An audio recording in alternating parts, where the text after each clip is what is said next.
वाहिगुरु जी का खालसा, वाहिगुरु जी की फतेह।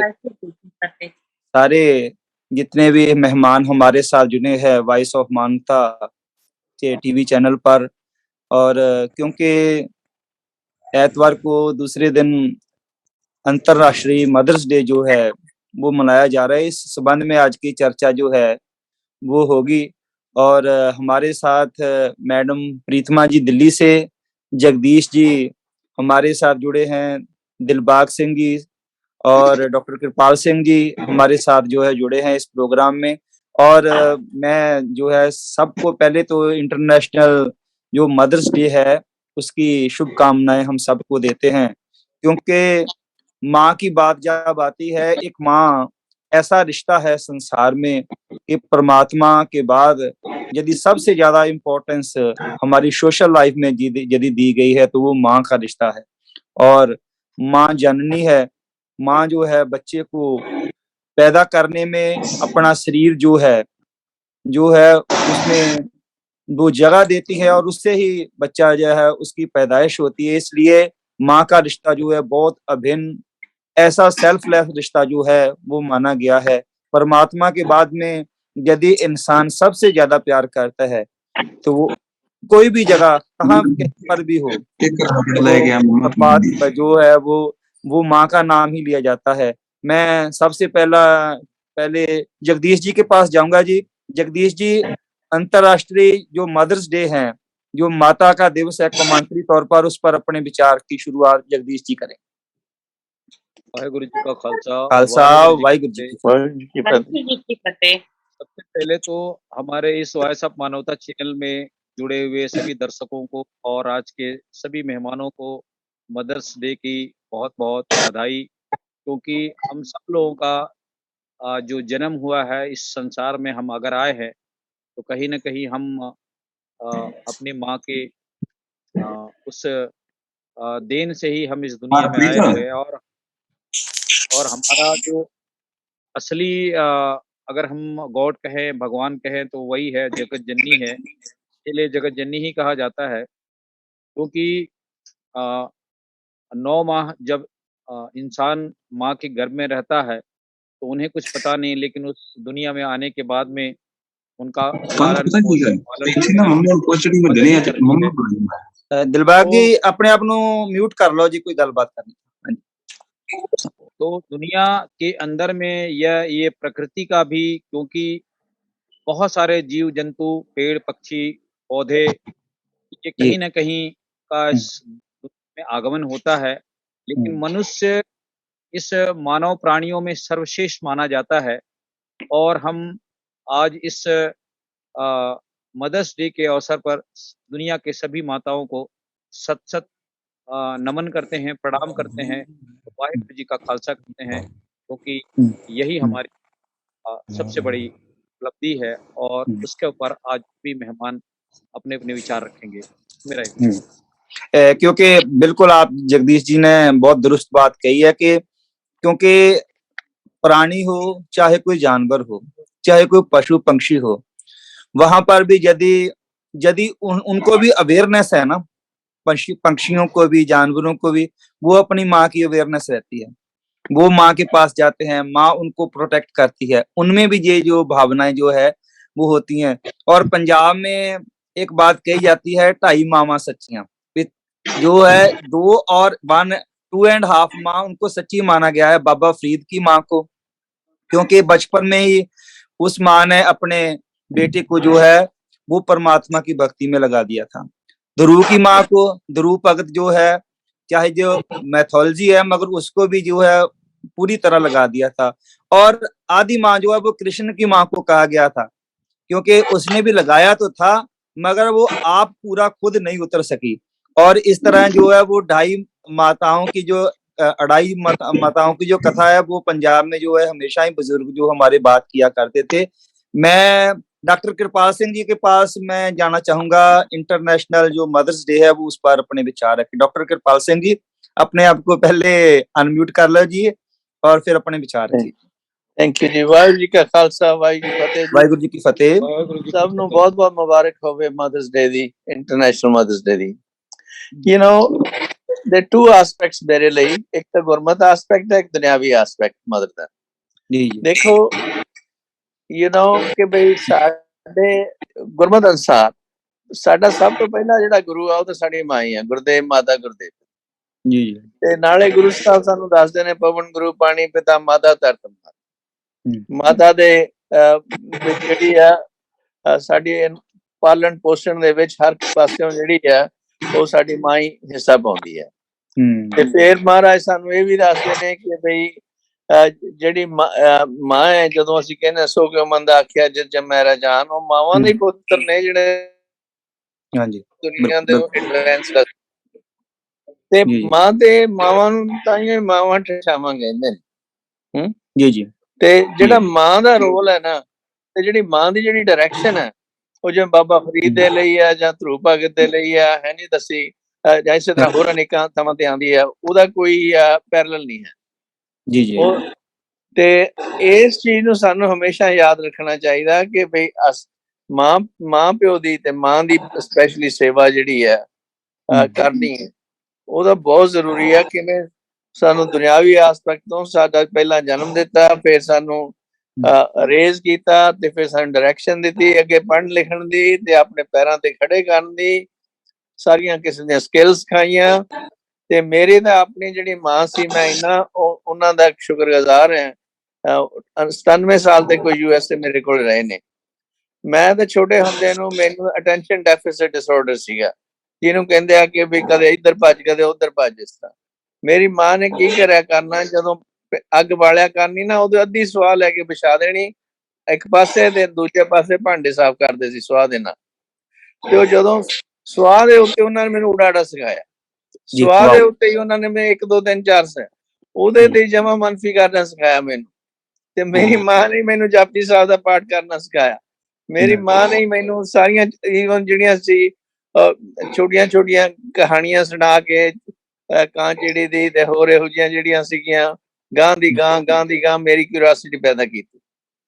ਤੇ ਮੈਂ ਤਾਂ ਸਾਰੀ ਉਮਰ ਮੇਰੀ ਗੜਬੜ ਜਿਹੜੀ ਸੀ ਕਈ ਵਾਰੀ ਆਪਣੇ ਪਿਤਾ ਜੀ ਦੇ ਨਾਲ ਹੋ ਜਾਂਦੀ ਸੀ, ਤੇ ਫਿਰ ਵੀ ਮੈਨੂੰ ਸਮਝਾਉਣ ਦੇ ਲਈ ਮੇਰੀ ਮਾਂ ਹੀ ਕੰਮ ਆਉਂਦੀ ਸੀਗੀ, ਜਾਂ ਮੇਰੀਆਂ ਦਾਦੀਆਂ ਤੇ ਨਾਨੀਆਂ ਜਿਹੜੀਆਂ ਦੱਸਦੀਆਂ ਸੀਗੀਆਂ ਕਿ ਕੋਈ ਨੀ ਬੇਟਾ, ਕੋਈ ਨੀ, ਤੇਰੇ ਪਿਤਾ ਜੀ ਨੇ ਜੇ ਕਹਿ ਵੀ ਦਿੱਤਾ ਕੁਛ ਨੀ, ਕੋਈ ਐ ਨਹੀਂ ਕਰੀਦਾ, ਇਸ ਤਰ੍ਹਾਂ ਹੀ ਹੁੰਦਾ। ਤੇ ਫਿਰ ਮਤਲਬ ਮੁੜ ਕੇ ਖੁਸ਼ ਹੋ ਜਾਈਦਾ ਸੀਗਾ। ਭਾਵ ਜਿਹੜਾ ਮਾਂ ਦਾ ਰੋਲ ਹੈ, ਈਵਨ ਜਦੋਂ ਮੈਂ ਡਾਕਟਰ ਬਣ ਗਿਆ ਉਦੋਂ ਵੀ ਮੇਰੇ ਲੋਕ ਕਹਿੰਦੇ ਹੁੰਦੇ ਸੀਗੇ ਤੇਰੀ ਮੈਨੂੰ ਪਾਲਾ ਕਹਿ ਕੇ ਬੁਲਾਉਂਦੀ ਹੈ। That's what my mother used to say, Kirpal Singh ਨੇ। ਤਾਂ ਮੈਂ ਕਿਹਾ ਦੁਨੀਆ ਤੇ ਕੋਈ ਹੋਰ ਪਾਲਾ ਕਹਿਣ ਵਾਲਾ ਨਹੀਂ ਮੈਨੂੰ, ਇਹ ਮੇਰੀ ਮਾਂ ਹੀ ਆ। ਤੇ ਮੈਂ ਤਾਂ ਬੜੀ ਖੁਸ਼ੀ ਹੁੰਦੀ ਆ ਉਹ ਕਹਿਣ ਤੇ, ਤੁਸੀਂ ਘਬਰਾਓ ਨਾ, ਮੈਂ ਉਹਦੇ ਲਈ ਡਾਕਟਰ ਨਹੀਂ ਆ, ਡਾਕਟਰ ਮੈਂ ਤੁਹਾਡੇ ਲੋਕਾਂ ਲਈ ਜਾਂ ਉਹਨਾਂ ਦੇ ਲਈ। ਮੈਂ ਤਾਂ ਆਪਦੀ ਮਾਂ ਦਾ ਓਨਾ ਹੀ ਪੁੱਤਰ ਰਹਿਣਾ, ਚਾਹੇ ਮੈਂ 50 ਸਾਲਾਂ ਦਾ ਹੋ ਜਾਂ 17 ਸਾਲਾਂ ਦਾ ਹੋ, ਫਿਰ ਵੀ ਮੇਰੀ ਮਾਂ ਤਾਂ ਮੇਰੀ ਮਾਂ ਹੀ ਰਹਿਣੀ ਆ। ਜੋ ਮੈਨੂੰ ਕਹਿੰਦੀ ਆ ਹਰ ਹਮੇਸ਼ਾ ਪ੍ਰਵਾਨ ਹੈ ਮੈਨੂੰ। ਸੋ ਇਹਨੇ ਸ਼ਬਦ ਕਹਿੰਦਾ ਹੋਇਆ ਮੈਂ ਸ਼ਰਧਾਂਜਲੀ ਭੇਟਾ ਕਰਦਾ ਕਿ ਜਿਹੜੀਆਂ ਸਾਡੀਆਂ ਮਾਵਾਂ ਨੇ ਨਾ, ਉਹਨਾਂ ਦਾ ਜੋ ਰੁਤਬਾ ਸਾਡੇ ਦਿਲਾਂ ਦੇ ਵਿੱਚ ਹੈ, ਉਹ ਕੋਈ ਹੋਰ ਨਹੀਂ ਲੈ ਸਕਦਾ। ਚਾਹੇ ਕਿੱਥੇ ਵੀ ਅਸੀਂ ਕਿਉਂ ਨਾ ਰਹੀਏ, ਦੇਸ਼ ਵਿਦੇਸ਼ ਤੇ, ਚਾਹੇ ਕਿੰਨੀ ਵੀ ਉਮਰ ਸਾਡੀ ਕਿਉਂ ਨਾ ਹੋ ਜੇ। ਵਾਹਿਗੁਰੂ ਜੀ ਕਾ ਖਾਲਸਾ, ਵਾਹਿਗੁਰੂ ਫਤਿਹ। ਬਿਲਕੁਲ ਐਗਜ਼ੈਕਟ। ਮੈਨੂੰ ਆਪਣੀ ਵੀ ਗੱਲ ਯਾਦ ਆ ਗਈ ਵੀ ਮੰਮੀ ਸਾਡੇ ਟੀਚਰ ਹੈਗੇ ਆ, ਤੇ ਪ੍ਰਾਇਮਰੀ ਸਕੂਲ ਚ ਪੜਾਉਂਦੇ ਸੀਗੇ, ਤੇ ਮੈਨੂੰ ਸਾਈਕਲ ਦੇ ਪਿੱਛੇ ਬਿਠਾ ਕੇ ਨਾਲੇ ਤਾਂ ਆਪਣੇ ਸਕੂਲ ਲੈ ਕੇ ਜਾਣ, ਨਾਲ ਜਪਜੀ ਸਾਹਿਬ ਦਾ ਪਾਠ ਕਰਦੇ ਜਾਣਾ। ਮੈਨੂੰ ਜਪਜੀ ਸਾਹਿਬ ਦਾ ਪਾਠ, ਜਾਂ ਅੱਜ ਅਸੀਂ ਇਸ ਪੋਜੀਸ਼ਨ ਤੱਕ ਜਿਸ ਤਰ੍ਹਾਂ ਪ੍ਰਭੂ ਵਾਹਿਗੁਰੂ ਪਰਮਾਤਮਾ ਨੇ ਪਹੁੰਚਾਇਆ, ਉਹਦੇ ਵਿੱਚ ਮਾਤਾ ਦਾ, ਮੰਮੀ ਦਾ ਜਿਹੜਾ ਹੈਗਾ ਬਹੁਤ ਵੱਡਾ ਯੋਗਦਾਨ ਮੈਂ ਅੱਜ ਵੀ ਸਮਝਦਾ। ਕਿ ਅੱਜ ਤੱਕ ਜੇ ਇਸ ਮੁਕਾਮ ਤੱਕ ਪਹੁੰਚੇ ਆ, ਜੇ ਆਪ ਨਾਲ ਗੱਲਬਾਤ ਕਰ ਰਹੇ ਆ ਜਾਂ ਇੱਥੇ ਸੰਗਤਾਂ ਦੀ ਸੇਵਾ ਕਰ ਰਹੇ ਆ, ਤੇ ਉਹਦੇ ਪਿੱਛੇ ਜਿਹੜਾ ਹੈਗਾ ਆ ਬਹੁਤ ਵੱਡਾ ਜਿਹੜਾ ਯੋਗਦਾਨ, ਜਿਹੜਾ ਹਮੇਸ਼ਾ ਹੀ ਹਰ ਇੱਕ ਦੇ ਵਾਸਤੇ ਮੈਂ ਸਮਝਦਾ ਹਾਂ ਕਿ ਉਹ ਰਹਿੰਦਾ ਹੈਗਾ। ਮੈਂ ਵੀ ਜਪਜੀ ਸਾਹਿਬ ਦਾ ਪਾਠ ਆਪਣੀ ਮੰਮੀ ਤੋਂ ਸਿੱਖਿਆ ਸੀ, ਫਿਰ ਸੁਖਮਨੀ ਸਾਹਿਬ ਦਾ ਪਾਠ ਜਿਹੜਾ ਸੀਗਾ, ਕਿਉਂਕਿ ਮੇਰੀ ਫਿਰ ਐਡਵਾਂਸ ਸਟੱਡੀ ਹੋ ਗਈ ਸੀ, ਫਿਰ ਮੈਂ ਮੰਮੀ ਤੇ ਡੈਡੀ ਨੂੰ ਦੋਨਾਂ ਨੂੰ ਬਿਠਾ ਕੇ ਸੁਖਮਨੀ ਸਾਹਿਬ ਦਾ ਪਾਠ ਕਰਾਉਂਦਾ ਸੀ।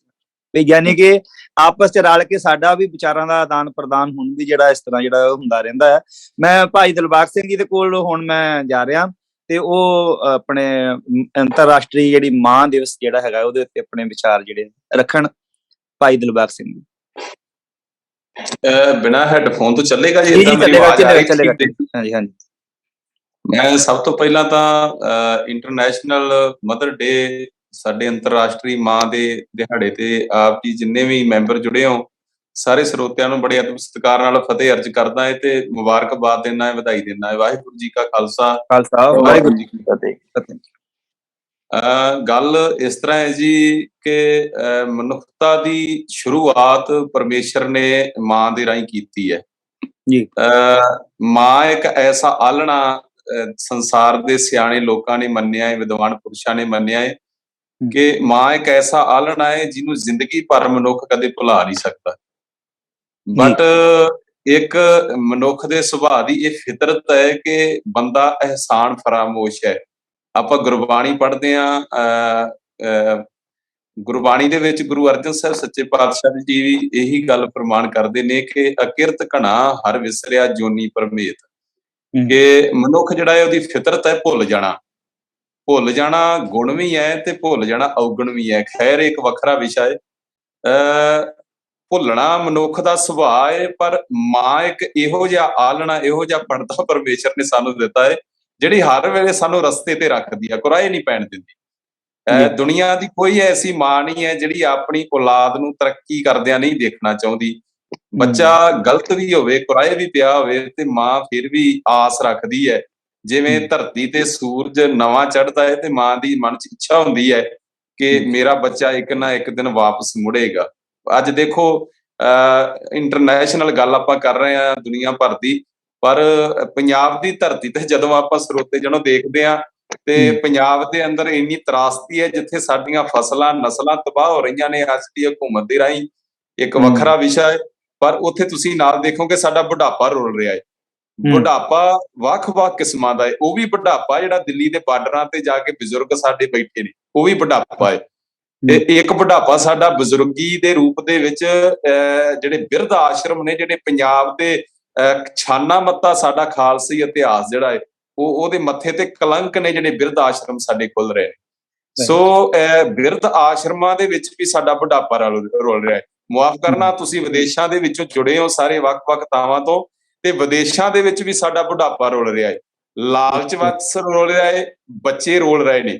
ਇਹ ਬੁਢਾਪਾ ਚੰਗਾ ਵੀ ਹੈ, ਉਹ ਵੀ ਬੁਢਾਪਾ ਸਾਡੇ ਕੋਲ ਹੈ ਜਿਹੜੇ ਉਹ ਵੀ ਮਾਵਾਂ ਨੇ ਸਾਡੇ ਕੋਲ, ਜਿਹੜੀਆਂ ਮਾਵਾਂ ਸਾਡੇ ਪਰਿਵਾਰਾਂ ਤੋਂ ਉੱਪਰ ਉੱਠ ਕੇ ਕੌਮੀ ਸੇਵਾਵਾਂ ਕਰਦੀਆਂ ਨੇ।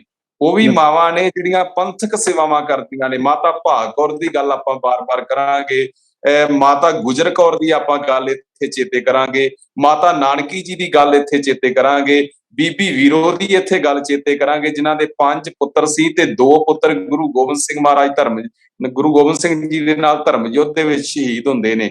ਸੋ ਮਾਵਾਂ ਦਾ ਸਿੱਖ ਇਤਿਹਾਸ ਦੇ ਅੰਦਰ ਬਹੁਤ ਵੱਡਾ ਯੋਗਦਾਨ ਰਿਹਾ। ਅੱਜ ਦੀਆਂ ਮਾਵਾਂ ਵੀ ਨੇ ਜਿਨ੍ਹਾਂ ਨੇ ਵੱਖ-ਵੱਖ ਦੁਨੀਆ ਦੇ ਅੰਦਰ ਭਾਵੇਂ ਸਿੱਖ MP ਨੇ, MLA ਬਣੇ ਨੇ, ਸਿੱਖ ਅਮੀਰ ਵੀ ਨੇ, ਵਜ਼ੀਰੀਆਂ ਉੱਪਰ ਵੀ ਬੈਠੇ ਨੇ, ਚੰਗੇ ਦੁਨੀਆ ਦੇ ਦਾਨਿਸ਼ਮੰਦ ਲੋਕ।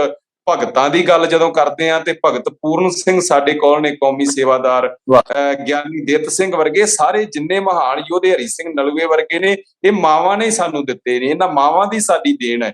ਪਰ ਦੁੱਖ ਨਾਲ ਇੱਕ ਗੱਲ ਕਹਾਂਗਾ ਕਿ ਜਿੱਥੇ ਮਾਵਾਂ ਦਾ ਚੰਗਾ ਰੋਲ ਵੀ ਹੈ, ਉੱਥੇ ਇਹਨਾਂ ਬਜ਼ੁਰਗਾਂ ਦਾ, ਸਾਡੇ ਜਿਹੜੇ ਨੇ, ਇਹਨਾਂ ਦਾ ਮਾੜਾ ਰੋਲ ਵੀ ਹੈਗਾ। ਮੁਆਫ ਕਰਿਓ ਮੈਨੂੰ। ਉਹ ਮਾੜਾ ਰੋਲ ਕੀ ਹੈ ਕਿ ਜਦੋਂ ਅਸੀਂ ਘਰਾਂ ਦੇ ਵਿੱਚ ਵਿਤਕਰੇ ਦੀ ਸੋਚ ਪਾਲ ਲੈਂਦੇ ਹਾਂ, ਨਹੁੰ ਤੇ ਧੀ ਦੇ ਵਿੱਚ ਫਰਕ ਰੱਖਣਾ ਸ਼ੁਰੂ ਕਰ ਦਿੱਤਾ ਜਾਂਦਾ ਹੈ। ਅਸੀਂ ਜ਼ਿਆਦਾਤਰ ਪੰਜਾਬ ਇੰਡੀਆ ਦੇ ਵਿੱਚ ਵਿਚਾਰ ਲਈ ਵਿਚਰਦੇ ਰਹਿੰਦੇ ਹਾਂ। ਕਈ ਸਮਾਗਮਾਂ ਤੋਂ ਬਾਅਦ ਐਸੀਆਂ ਗੱਲਾਂ ਮਿਲਦੀਆਂ ਨੇ ਜਦੋਂ ਗੁਰਮਤ ਪ੍ਰਚਾਰ ਕਰੀਦਾ, ਇਹ ਵਿਸ਼ੇ ਤੇ ਗੱਲ ਕਰੀਏ ਕਿ ਮਾਂ ਗੱਲ ਚੱਲੇ ਤਾਂ ਜਿਹੜੇ ਉਹ ਗਿਲਾ ਕਰਦੇ ਨੇ, ਉਹ ਬਜ਼ੁਰਗਾਂ ਨੂੰ ਵੀ ਮਾਂ ਨੂੰ, ਜਿਹੜੇ ਬਜ਼ੁਰਗ ਚਿੱਟੀ ਦਾੜੀ ਹੋਵੇ, ਬੰਦਾ ਚਿੱਟਾ ਦਾੜਾ ਸ਼ਰਾਬ ਨਾਲ ਭੇਜਦਾ ਹੋਵੇ, ਇੰਨਾ ਕੁਝ ਖਰਚ ਉਹ ਬਜ਼ੁਰਗ ਆਪਣੇ ਜ਼ਰੂਰ ਪਾਲਣੇ ਚਾਹੀਦੇ ਨੇ। ਇਹ ਨਹੀਂ ਹੈ ਜਿਹੜੇ ਨੇ ਔਲਾਦ ਜਿਹੜੀ ਉਹ ਸਤਿਕਾਰ ਨਹੀਂ, ਸਤਿਕਾਰ ਬਹੁਤ ਦਿੰਦੀ ਹੈ, ਪਰ ਮੁਆਫ ਕਰਨਾ, ਬਚਾਉਣਾ ਵੀ ਇੱਕ ਅੰਦਰ ਸ਼ਕਤੀ, ਇੱਕ ਭਗਤੀ ਹੋਣੀ ਚਾਹੀਦੀ ਹੈ। ਮੈਂ ਤਾਂ ਇਹ ਸ਼ਬਦ ਕਹਾਂਗਾ। ਫਿਰ ਜਦੋਂ ਮੌਕਾ ਬਣੇਗਾ ਸਰਦਾਰ ਮਨਦੀਪ ਸਿੰਘ ਹੋਣੀ ਜਾਂ ਸਰਦਾਰ ਮੇਘਰਾਜ ਸਿੰਘ ਹੋਣੀ, ਫਿਰ ਵਿੱਚ ਯੋਗਦਾਨ ਪਾਵਾਂਗਾ ਜੀ। ਆਰੰਭ ਦੇ ਵਿੱਚ ਇੰਨੀ ਵਿਚਾਰ ਪ੍ਰਵਾਨ ਕਰ। ਹਾਂਜੀ। ਮਾਂ ਜਿਹਾ ਕਣਛਾਵਾਂ ਬੂਟਾ ਮੈਨੂੰ ਨਜ਼ਰ ਨਾ ਆਵੇ, ਉਸ ਤੋਂ ਲੈ ਕੇ ਛਾਂ ਉਧਾਰੀ ਰੱਬ ਨੇ ਸੁਰਗ ਬਣਾਏ। ਸਾਡੇ ਪੰਜਾਬੀ ਦੇ ਮਹਾਨ ਸ਼ਾਇਰ ਦਾ ਇਹ ਵਾਕ ਹੈ ਮਾਂ ਨੂੰ ਇੰਨੀ ਇੰਪੋਰਟੈਂਸ ਜਿਹੜੀ ਦਿੱਤੀ ਗਈ ਹੈ, ਪਰਮਾਤਮਾ ਦੇ ਨਾਮ ਦੇ ਬਰਾਬਰ ਕਰ ਦਿੱਤਾ, ਕਈ ਜਗ੍ਹਾ ਦੇ ਤੋਂ ਉੱਪਰ ਵੀ ਕਰ ਦਿੱਤਾ। ਜਿਹੜੇ ਸਾਡੇ ਸ਼ਹਿਰਾਂ ਦਾ ਜਦੋਂ ਖਿਆਲਾਤ ਜਦੋਂ ਆਉਂਦਾ ਹੈ, ਸਾਡੇ ਨਾਲ ਭੈਣ ਜੀ ਪ੍ਰੀਤਮਾ ਜੀ ਦਿੱਲੀ ਤੋਂ ਜੁੜੇ ਆ, ਉਹ ਪਹਿਲਾਂ ਆਪਣੇ ਆਪ ਨੂੰ ਅਨਮਿਊਟ ਕਰ ਲੈਣ ਤੇ ਫਿਰ ਆਪਣੇ ਵਿਚਾਰ ਜਿਹੜੇ ਹੈਗੇ ਆ ਅੰਤਰਰਾਸ਼ਟਰੀ ਮਾਂ ਦਿਵਸ ਦੇ ਸੰਬੰਧ ਦੇ ਵਿੱਚ ਰੱਖਣਗੇ। ਭੈਣ ਜੀ ਪ੍ਰੀਤਮਾ ਜੀ। ਹਾਂਜੀ, ਵਾਹਿਗੁਰੂ ਜੀ ਕਾ ਖਾਲਸਾ, ਵਾਹਿਗੁਰੂ ਜੀ ਕੀ ਫਤਿਹ। ਵਾਹਿਗੁਰੂ ਜੀ ਕੀ ਫਤਿਹ ਜੀ। ਹਾਂਜੀ, ਮੈਂ ਦਿੱਲੀ ਤੋਂ ਪ੍ਰੀਤਮ ਕੌਰ ਤੇ ਮੈਂ ਪ੍ਰੀਤਮਾ ਨਾਮ ਨਾਲ ਲਿਖਦੀ ਹਾਂ। ਪੰਜਾਬੀ ਵਿੱਚ ਮੈਂ ਕਿਤਾਬਾਂ ਲਿਖਦੀ ਜੀ, ਕਵਿਤਾਵਾਂ ਤੇ ਕਹਾਣੀਆਂ ਲਿਖਣ ਦਾ ਮੈਨੂੰ ਸ਼ੌਂਕ ਹੈ ਜੀ। ਤੇ ਮੈਂ ਮਦਰਸ ਡੇ ਦੇ ਮੌਕੇ ਤੇ ਇਹ ਕਹਿਣਾ ਚਾਹੁੰਦੀ ਹਾਂ ਕਿ ਮਾਂ ਦਾ ਦਿਵਸ ਅਸੀਂ ਇੱਕ ਦਿਨ ਵਾਸਤੇ ਮਨਾਉਣਾ ਚਾਹੁੰਦੇ ਹਾਂ, ਤਾਂ ਇੱਕ ਦਿਨ ਵਾਸਤੇ ਅਸੀਂ ਕਿਉਂ ਮਨਾਉਣਾ ਚਾਹੁੰਦੇ ਹਾਂ? ਕਿਉਂਕਿ ਸਾਡੀ ਜਿਹੜੀ ਮਾਂ ਹੈ ਉਹ ਸਾਨੂੰ ਜਨਮ ਦਿੰਦੀ ਹੈ, ਸਾਨੂੰ ਕਸ਼ਟ ਸਹਾਰ ਕੇ ਵੱਡਿਆਂ ਕਰਦੀ ਹੈ, ਸਾਨੂੰ ਹਮੇਸ਼ਾ ਅੱਛੇ ਨਸੀਹਤਾਂ ਦਿੰਦੀ ਹੈ, ਤੇ ਮਾਂ ਜਿਹੜੀ ਹੈ ਉਹ ਰੱਬ ਨਾਲੋਂ ਵੀ ਵੱਧ ਕੇ ਹੁੰਦੀ ਹੈ।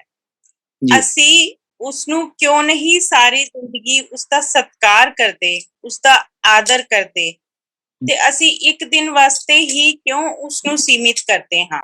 ਸਾਨੂੰ ਰੋਜ਼ ਉਸਦਾ ਸਤਿਕਾਰ ਕਰਨਾ ਬਣਦਾ ਹੈ। ਤੇ ਮੈਂ ਆਪਣੀ ਇੱਕ ਕਵਿਤਾ ਸਾਂਝੀ ਕਰਨਾ ਚਾਹੁੰਦੀ ਹਾਂ। ਕਵਿਤਾ ਦਾ ਸਿਰਲੇਖ ਹੈ ਮਾਂ ਕਹਿੰਦੀ। ਮਾਂ ਕਹਿੰਦੀ, ਮਾਂ ਕਹਿੰਦੀ, ਸੱਜ ਵਿਆਹੀ ਧੀਏ ਤੇਰਾ ਰੱਬ ਰਾਖਾ। ਮਾਂ ਕਹਿੰਦੀ, ਸੱਜ ਵਿਆਹੀ ਧੀਏ ਤੇਰਾ ਰੱਬ ਰਾਖਾ। ਸੰਵਾਰ ਮਹਿਲ ਤੇ ਮਾੜੀਆਂ, ਸੰਵਾਰ ਮਹਿਲ ਤੇ ਮਾੜੀਆਂ, ਨਾ ਸੋਚ ਕੇ ਚਿਰ ਹੋਇਆ ਮਾਂ ਨਾਲ ਗੱਲਾਂ ਕੀਤੀਆਂ। ਨਾ ਸੋਚ ਕੇ ਚਿਰ ਹੋਇਆ ਮਾਂ ਨਾਲ ਗੱਲਾਂ ਕੀਤੀਆਂ। ਮਾਂ ਕਹਿੰਦੀ, ਮਾਂ ਕਹਿੰਦੀ, ਮੈਂ ਬਿਰਹੜੀ ਉਮਰ ਹੰਢਾਈ ਅੱਖਾਂ ਨੂੰ ਇੱਕ ਸੁਪਨਾ ਦੇ ਜਾ। ਮਾਂ ਕਹਿੰਦੀ, ਮੈਂ ਬਿਰਹੜੀ ਉਮਰ ਹੰਢਾਈ ਅੱਖਾਂ ਨੂੰ ਇੱਕ ਸੁਪਨਾ ਦੇ ਜਾ। ਸੁਪਨਾ ਸੁਰਖ ਗੁਲਾਬਾਂ ਵਰਗਾ, ਅੰਮ੍ਰਿਤ ਵੇਲੇ ਦੇ ਵਾਕਾਂ ਵਰਗਾ, ਨਿੱਕੇ ਬੱਚੇ ਦੇ ਹਾਸੇ ਵਰਗਾ। ਉਸ ਸੁਪਨੇ ਨੂੰ ਗਲ ਲਾ ਕੇ ਦੇਵਾਂ ਅੰਬਰ ਵਾਰ। ਮਾਂ ਕਹਿੰਦੀ, ਮਾਂ ਵਾਰੀ ਸੋਨ ਸੁਨਖੜੀਏ, ਵੰਡਦੀ ਰੋ ਤੂੰ ਹਾਸੇ ਆਪਣੇ, ਵੰਡਦੀ ਰੋ ਤੂੰ ਹਾਸੇ ਆਪਣੇ। ਖੱਟੀਆਂ ਮਿੱਠੀਆਂ ਯਾਦਾਂ, ਤੱਤੀ ਵਾਓ ਨਾ ਲੱਗੇ ਤੈਨੂੰ, ਮਿਲਣ ਠੰਡੀਆਂ ਛਾਵਾਂ। ਤੱਤੀ ਵਾਓ ਨਾ ਲੱਗੇ ਤੈਨੂੰ, ਮਿਲਣ ਠੰਡੀਆਂ ਛਾਵਾਂ। ਜਦੋਂ ਅਸੀਂ ਆਪਣੀ ਮਾਂ ਦੇ ਕੋਲ ਬੈਠਦੇ ਹਾਂ ਤੇ ਸਾਨੂੰ ਬਹੁਤ ਜ਼ਿਆਦਾ ਦੁਆਵਾਂ ਦਿੰਦੀ ਹੈ ਮਾਂ, ਅਸੀਸਾਂ ਦਿੰਦੀ ਹੈ, ਅਸੀਸਾਂ ਨਾਲ ਸਾਡੀਆਂ ਝੋਲੀਆਂ ਭਰ ਦਿੰਦੀ ਹੈ। ਅਸੀਂ ਇਸ ਗੱਲ ਨੂੰ ਕਿਉਂ ਭੁੱਲ ਜਾਂਦੇ ਹਾਂ? ਕਿਉਂ ਮਾਂ ਨੂੰ ਬਜ਼ੁਰਗ ਹੋਣ ਉੱਤੇ ਅਸੀਂ ਆਸ਼ਰਮ ਵਿੱਚ ਛੋੜ ਕੇ ਆਉਣਾ ਚਾਹੁੰਦੇ ਹਾਂ? ਵ੍ਰਿਧ ਆਸ਼ਰਮ ਕਿਉਂ ਬਣੇ ਨੇ? ਕਿਉਂ ਸਾਡੀਆਂ ਮਾਵਾਂ ਜਿਹੜੀਆਂ ਨੇ ਉਹ ਵ੍ਰਿਧ ਆਸ਼ਰਮ ਵਿੱਚ ਰਹਿਣ ਨੂੰ ਮਜਬੂਰ ਨੇ? ਅਸੀਂ ਇੱਕ ਦਿਨ ਮਦਰਸ ਡੇ ਨਾ ਮਨਾਈਏ, ਅਸੀਂ ਹਮੇਸ਼ਾ ਆਪਣੇ ਮਨ ਦੇ ਵਿੱਚ ਆਪਣੀ ਮਾਂ ਵਾਸਤੇ ਸਤਿਕਾਰ ਪੈਦਾ ਕਰੀਏ। ਬਸ ਜੀ ਇਹੋ ਹੀ ਕਹਿਣਾ ਚਾਹੁੰਦੀ ਹਾਂ ਮੈਂ। ਅਗਰ ਸਾਡੇ ਮਨ ਵਿੱਚ ਸਤਿਕਾਰ ਹੋਏਗਾ ਮਾਂ ਵਾਸਤੇ ਤੇ ਕਦੇ ਵੀ ਅਸੀਂ ਉਸਨੂੰ ਕੋਈ ਤਕਲੀਫ ਨਹੀਂ ਦੇਣਾ ਚਾਹਾਂਗੇ। ਉਸਦਾ ਹਮੇਸ਼ਾ ਸਤਿਕਾਰ ਹੋਏਗਾ, ਆਦਰ ਹੋਏਗਾ, ਸਾਡੇ ਦਿਲ ਵਿੱਚ ਥਾਂ ਹੋਏਗੀ ਉਸਦੀ। बहुत बहुत शुक्रिया जी, बहुत बहुत शुक्रिया।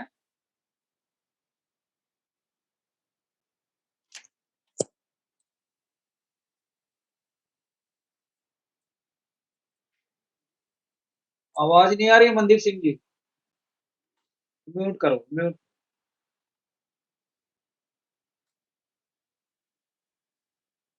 मनदीप जी आपकी आवाज नहीं आ रही है, म्यूट करें, म्यूट करें, म्यूट।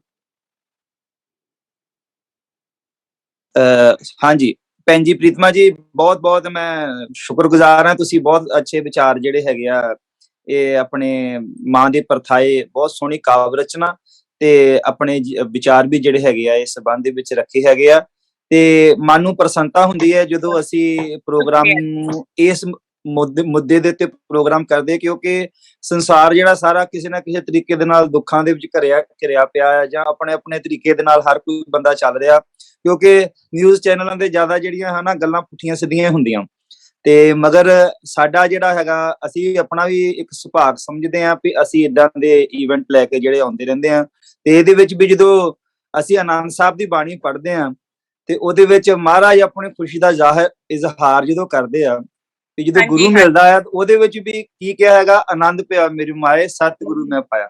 ਸਭ ਤੋਂ ਪਹਿਲਾਂ ਖੁਸ਼ੀ ਦਾ ਇਜ਼ਹਾਰ ਕਿਹਦੇ ਨਾਲ ਕੀਤਾ? ਮਾਂ ਦੇ ਨਾਲ ਕੀਤਾ। ਮਾਂ ਦਾ ਮਤਲਬ ਜਿਹੜਾ ਹੈ ਪਰਮਾਤਮਾ ਵੀ ਕਿਸੇ ਜਗ੍ਹਾ ਦੇ ਤੇ ਲਿਆ ਹੈ, ਜਦੋਂ ਪਰਮਾਤਮਾ ਦੀ ਸਭ ਤੋਂ ਜ਼ਿਆਦਾ ਸਿਫਤ ਕੀਤੀ ਉੱਥੇ ਪਰਮਾਤਮਾ ਨੂੰ ਮਾਂ ਵੀ ਕਿਹਾ ਗਿਆ ਹੈ। ਜਦੋਂ ਗੁਰੂ ਦੀ ਸਭ ਤੋਂ ਜ਼ਿਆਦਾ ਸਿਫਤ ਕੀਤੀ ਉੱਥੇ ਵੀ ਸਭ ਤੋਂ ਪਹਿਲਾਂ ਗੁਰੂ ਨੂੰ ਮਾਂ ਦੇ ਨਾਲ ਤਫਸੀਰ ਜਿਹੜੀ ਦਿੱਤੀ ਗਈ ਹੈ। ਸਭਨਾ ਕਾ ਮਾਂ ਪਿਓ ਆਪ ਹੈ ਆਪੇ ਸਾਰ ਕਰੇ, ਪਹਿਲਾਂ ਮਾਂ ਦੀ ਗੱਲ ਆਉਂਦੀ ਫਿਰ ਪਿਓ ਦੀ ਗੱਲ ਆਉਂਦੀ। ਉੱਥੇ ਵੀ ਜਦੋਂ ਤਫਸੀਰਾਂ ਮਹਾਰਾਜ ਨੇ ਦਿੱਤੀਆਂ ਨਾ, ਉਦਾਹਰਨਾਂ ਦਿੱਤੀਆਂ ਜਿਹਨਾਂ ਨੂੰ ਕਹਿੰਦੇ, ਉੱਥੇ ਵੀ ਮਾਂ ਦੀ ਜਿਹੜੀ ਗੱਲ ਜਿਹੜੀ ਹੈ ਸਭ ਤੋਂ ਪਹਿਲਾਂ ਜਿਹੜੀ ਗੁਰੂ ਮਹਾਰਾਜ ਨੇ ਵੀ ਕੀਤੀ ਹੈ ਤੇ ਸਤਿਗੁਰੂ ਨੂੰ ਮਿਲਣ ਦੀ ਜਿਹੜੀ ਗੱਲ ਹੈ ਉੱਥੇ ਵੀ ਸਭ ਤੋਂ ਪਹਿਲਾਂ ਮਹਾਰਾਜ ਨੇ ਜਦੋਂ ਆਪਣੀ ਖੁਸ਼ੀ ਦਾ ਆਨੰਦ ਦਾ ਇਜ਼ਹਾਰ ਕੀਤਾ ਹੈਗਾ ਉਹਦੇ ਵਿੱਚ ਵੀ ਮਾਂ ਨੂੰ ਸਭ ਤੋਂ ਪਹਿਲਾਂ ਸੰਬੋਧਨ ਹੋਇਆ। ਫਿਰ ਇਹ ਤੋਂ ਬਾਅਦ ਵਿੱਚ ਮਾਂ ਦਾ ਜਿਹੜਾ ਰੂਪ ਜਿਹੜਾ ਹੈਗਾ ਆ ਉਹ ਸੰਸਾਰ ਵਿੱਚ ਕਿਤੇ ਵੀ ਅਸੀਂ ਗੱਲ ਕਰ ਲਈਏ, ਜੇ ਕੋਈ ਸ੍ਰੇਸ਼ਟ ਪ੍ਰਾਣੀ ਕੋਈ ਵੀ ਸੰਸਾਰ ਦੇ ਵਿੱਚ ਆਇਆ ਬਿਨਾਂ ਸ਼ੱਕ ਉਹਦੀ ਮਾਂ ਦਾ ਜਿਹੜਾ ਰੋਲ ਜਿਹੜਾ ਹੈਗਾ ਇਹਦੇ ਵਿੱਚ ਸਭ ਤੋਂ ਜ਼ਿਆਦਾ ਰਿਹਾ ਹੈਗਾ। ਤੇ ਮੈਂ ਜਗਦੀਸ਼ ਜੀ ਕੋਲ ਫਿਰ ਦੁਬਾਰਾ ਆਉਣਾ ਵੀ ਆਪਣੇ ਅਸੀਂ ਜਿਹੜੇ ਸੰਸਾਰ ਦੇ ਵਿੱਚ ਜਿਸ ਤਰ੍ਹਾਂ ਭੈਣ ਜੀ ਪ੍ਰੀਤਮਾ ਜੀ ਨੇ बात की है, दिलबाग सिंह जी ने बात की है, जो वृद्ध आश्रम है वो हमारे समाज पर, जो हिंदुस्तानी जो हमारा भारत का समाज है उस पर कलंक की तरह हम कहते हैं और उनकी संख्या बढ़ रही है दिन ब दिन। और क्योंकि हम समाज के लोगों की, हमारी रिश्तेदारियों की सबसे कदर करने वाले प्राणी हैं हिंदुस्तान के, भारत के लोग जो हैं, और हमें भी ऐसी बातें जो है वो आ गई है। आप इस पर अपना विचार रखना चाहेंगे कि ऐसा क्यों हो रहा है और आगे से ना हो, क्योंकि हमें सब कुछ पर्सनली करना चाहिए कि हम पर्सनली अपने माता पिता का सत्कार करें। आपकी इसके बारे में क्या राय है? जी, बहुत ही अच्छा सवाल आपने किया है। ये भारत देश या अपितु अन्य देशों के लिए बहुत दुर्भाग्य की बात है कि पहले हमारे भारत देश के अंदर में गाँवों का देश था, और जैसा कि अभी प्रीतमा जी ने अपनी कविता के माध्यम से माँ के ऊपर में उन्होंने जो इतनी गहराई से माता के ऊपर में या मदर्स डे के ऊपर में उन्होंने अपनी बात को अभिव्यक्त किया है, यह दिल को छू लेने वाली बात है। लेकिन भारत एक संयुक्त परिवार में रहने वाले लोगों का देश था। हम भी आज भी गाँव में रहते हैं, तो हम 8 भाई हैं और हमारे और भाई के बच्चे हैं, परिवार हैं। अभी भी हम लोग संयुक्त रूप से रहते हैं। अभी कुछ नौकरी के कारण बाहर हैं, लेकिन ऐसे बहुत सारे परिवार हैं आज भी। कई पीढ़ी के मतलब कितने परिवार है, जो मैं यहाँ तक मेरी जानकारी है 100 150 परिवार के लोग एक साथ संयुक्त रूप से आज भी अपने गाँव में, खेतों में, घरों में संयुक्त रूप से रहते हैं। और ये कितना अच्छा भरा पूरा लगता है जब कोई फेस्टिवल आता है या कोई त्योहार आता है, तो आपस में मिल करके अपनी उस बुजुर्ग माँ के साथ में जब नाती पोते सारे मिल करके सेलिब्रेट करते हैं या उनका बर्थडे मनाते हैं, तो उन बुजुर्ग माओं को कितना खुशियाँ मिलती है कि देखो आज मेरा परिवार कितना फला फूला और आज ये वट वृक्ष की भांति हम उसके छाँव में सुकून से जिंदगी जी रहे हैं। तो कोई ना कोई ये जो स्थितियां जो आज बदली हैं, परिवर्तन जो हुआ है, वह आधुनिकता के कारण है, ऐसा मुझे लगता है। क्योंकि जिस ढंग से शहरों में लोग जा करके जो सीमित संसाधनों में रहने की मजबूरी जो हुई है, और जो आजकल के जो आधुनिक विचारधारा है, उसके कारण भी ऐसी स्थितियां निर्मित हुई है। क्योंकि जब बुजुर्ग माँ पिताजी हो जाते हैं, तो बहुएं जब आ जाती हैं, तो माँ पिताजी को एक तरफ उस बेटे के लिए एक तरफ पत्नी का विचारधारा, तो दूसरी तरफ माँ के प्रति एक फ्रैक्शन पैदा हो जाता है। और उसके बाद में बहुत ऐसे कम ऐसे महिलाएँ हैं जो अ, अपनी माँ को या हालाँकि वो भी अपनी किसी न किसी माँ के उससे आई हुई है, लेकिन ये जो स्थितियाँ जो निर्मित होती है, महिलाओं के कारण ही है। बोलते हैं लोहा लोहा को काटता है, महिला महिला का दुश्मन हो जाता है। ये स्थितियाँ हम बहुत सारे घर परिवारों में देखते हैं और इसके कारण मुझे लगता है कि ये जो दुर्भाग्यजनक जो स्थितियाँ निर्मित हो रही है और हम बूढ़े माँ-बाप को अपने स्वार्थ के कारण, अपने निजी स्वार्थ के कारण हम ऐसे वृद्धाश्रम में अपने माँ-बाप को अंतिम समय में जिस समय उनकी सेवा की आवश्यकता होती है, हम उन्हें छोड़ देते हैं।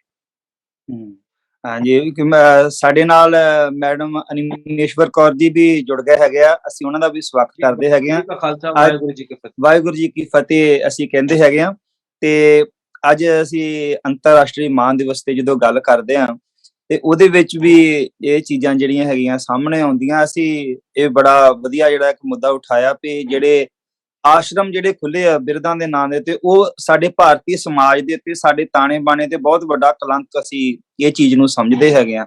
ਤੇ ਮਾਂ ਜਿਹੜੀ ਹੈਗੀ ਆ, ਮੈਂ ਇੱਕ ਗੱਲ ਹੋਰ ਇਹਦੇ ਵਿੱਚ ਐਡ ਕਰ ਦਵਾਂ ਕਿ ਜਦੋਂ ਕੋਈ ਬੱਚਾ ਕੋਈ ਪੋਜੀਸ਼ਨ ਹਾਸਲ ਕਰਦਾ ਨਾ, ਸਭ ਤੋਂ ਜ਼ਿਆਦਾ ਖੁਸ਼ੀ ਉਹਦੇ ਚ ਮਾਂ ਨੂੰ ਹੁੰਦੀ ਹੈ।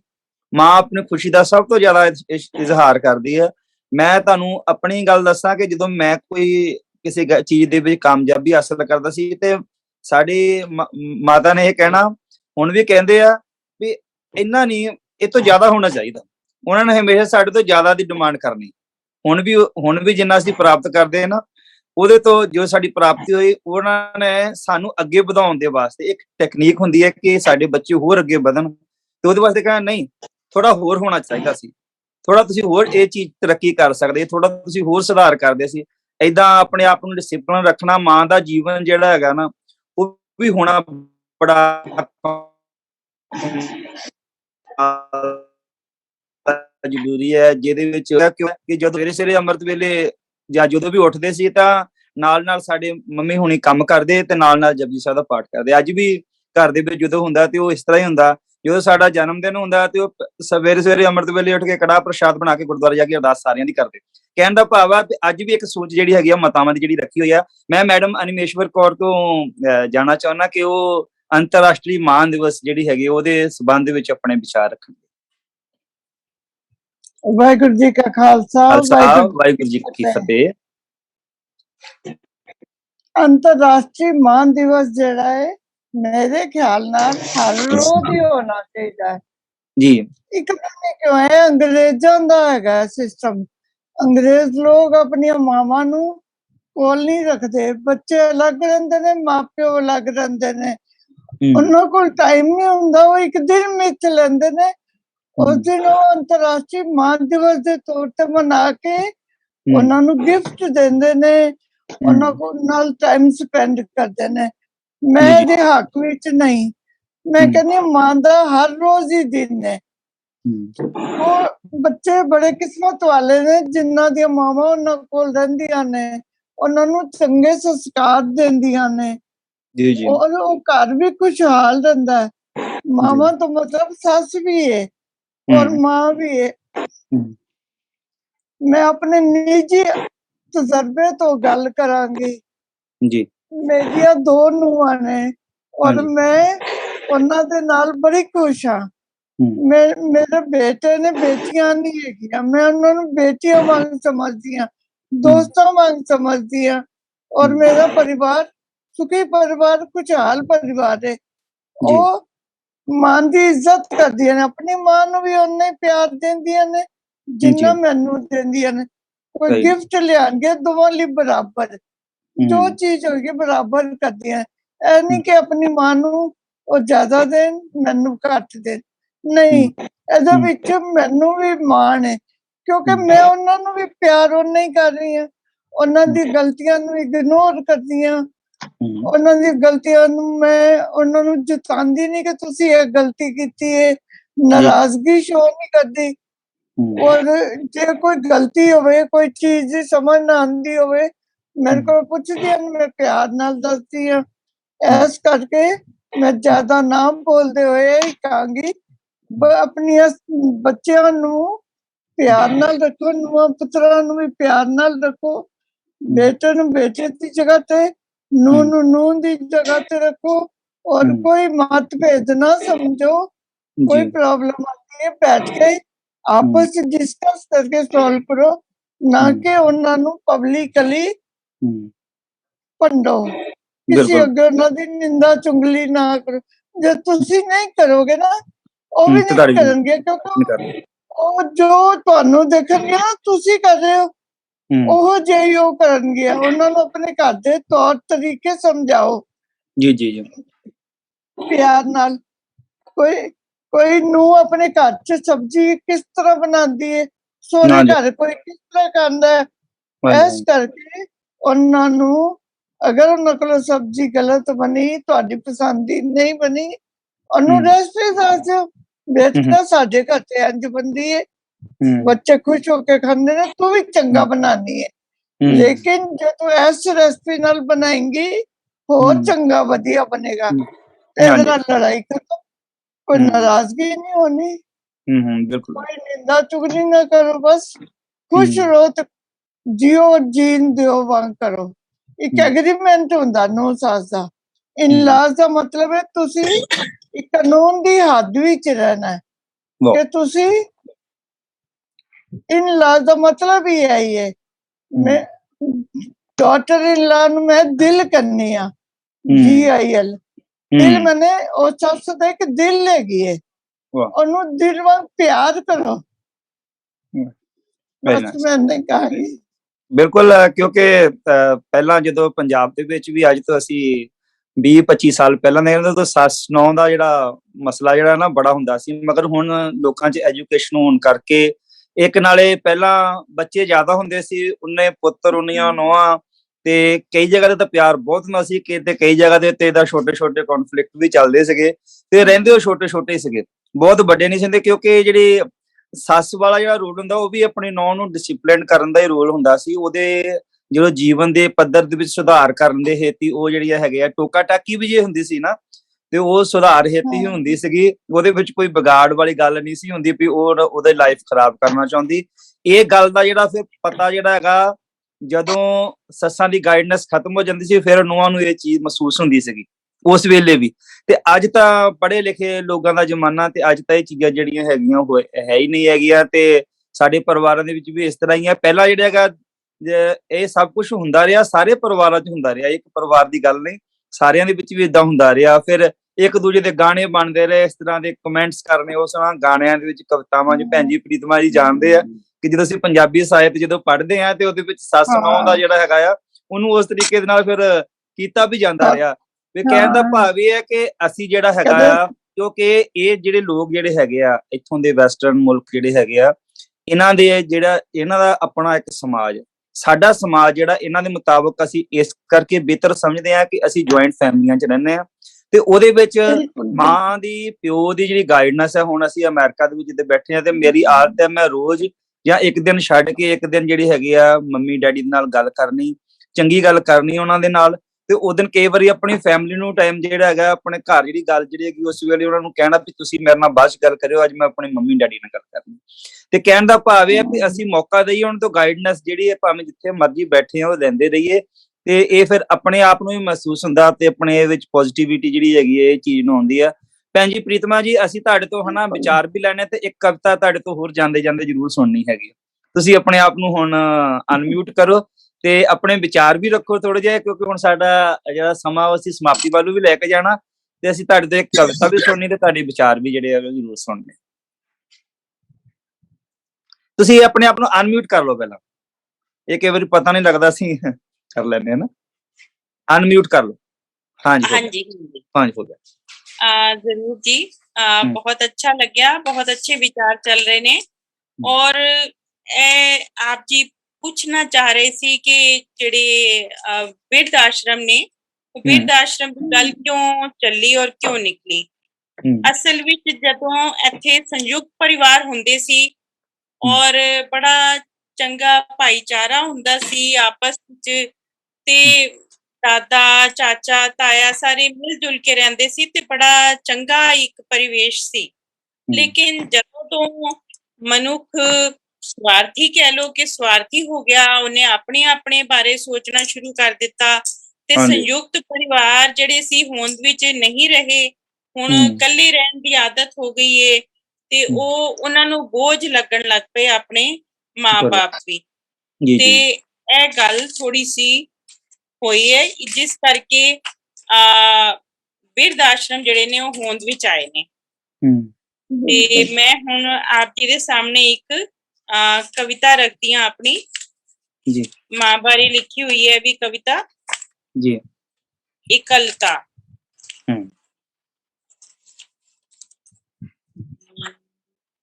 ਹਾਂਜੀ, ਇਕਲਤਾ।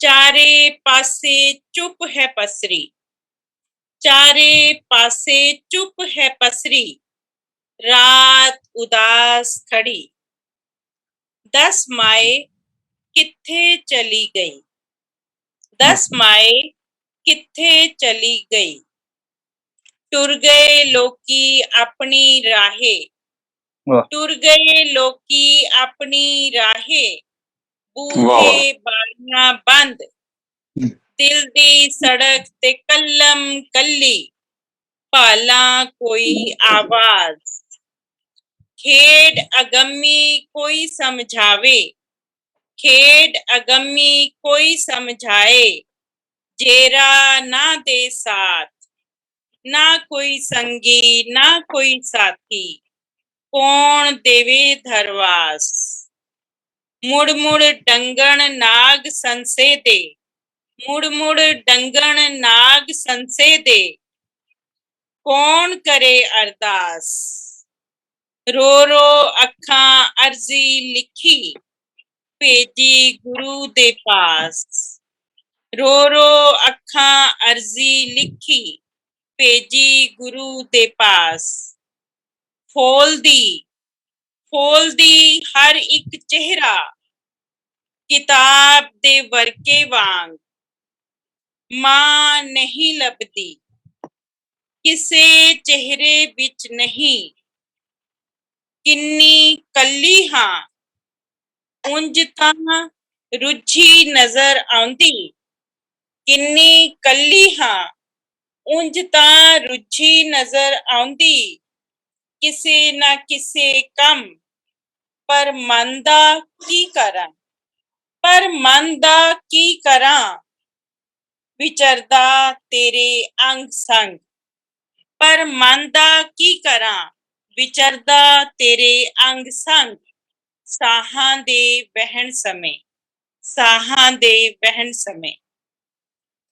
माँ जड़ी हुंदी है, जो माँ होती है वो हमारे सांस के करीब होती है, हमारे दिल के करीब होती है, उसे हम कभी भी नहीं भूल सकते और जब जब हम सांस लेते हैं तब तब अपनी माँ को याद करते हैं। धन्य है माँ, और उसने हमें जन्म दिया।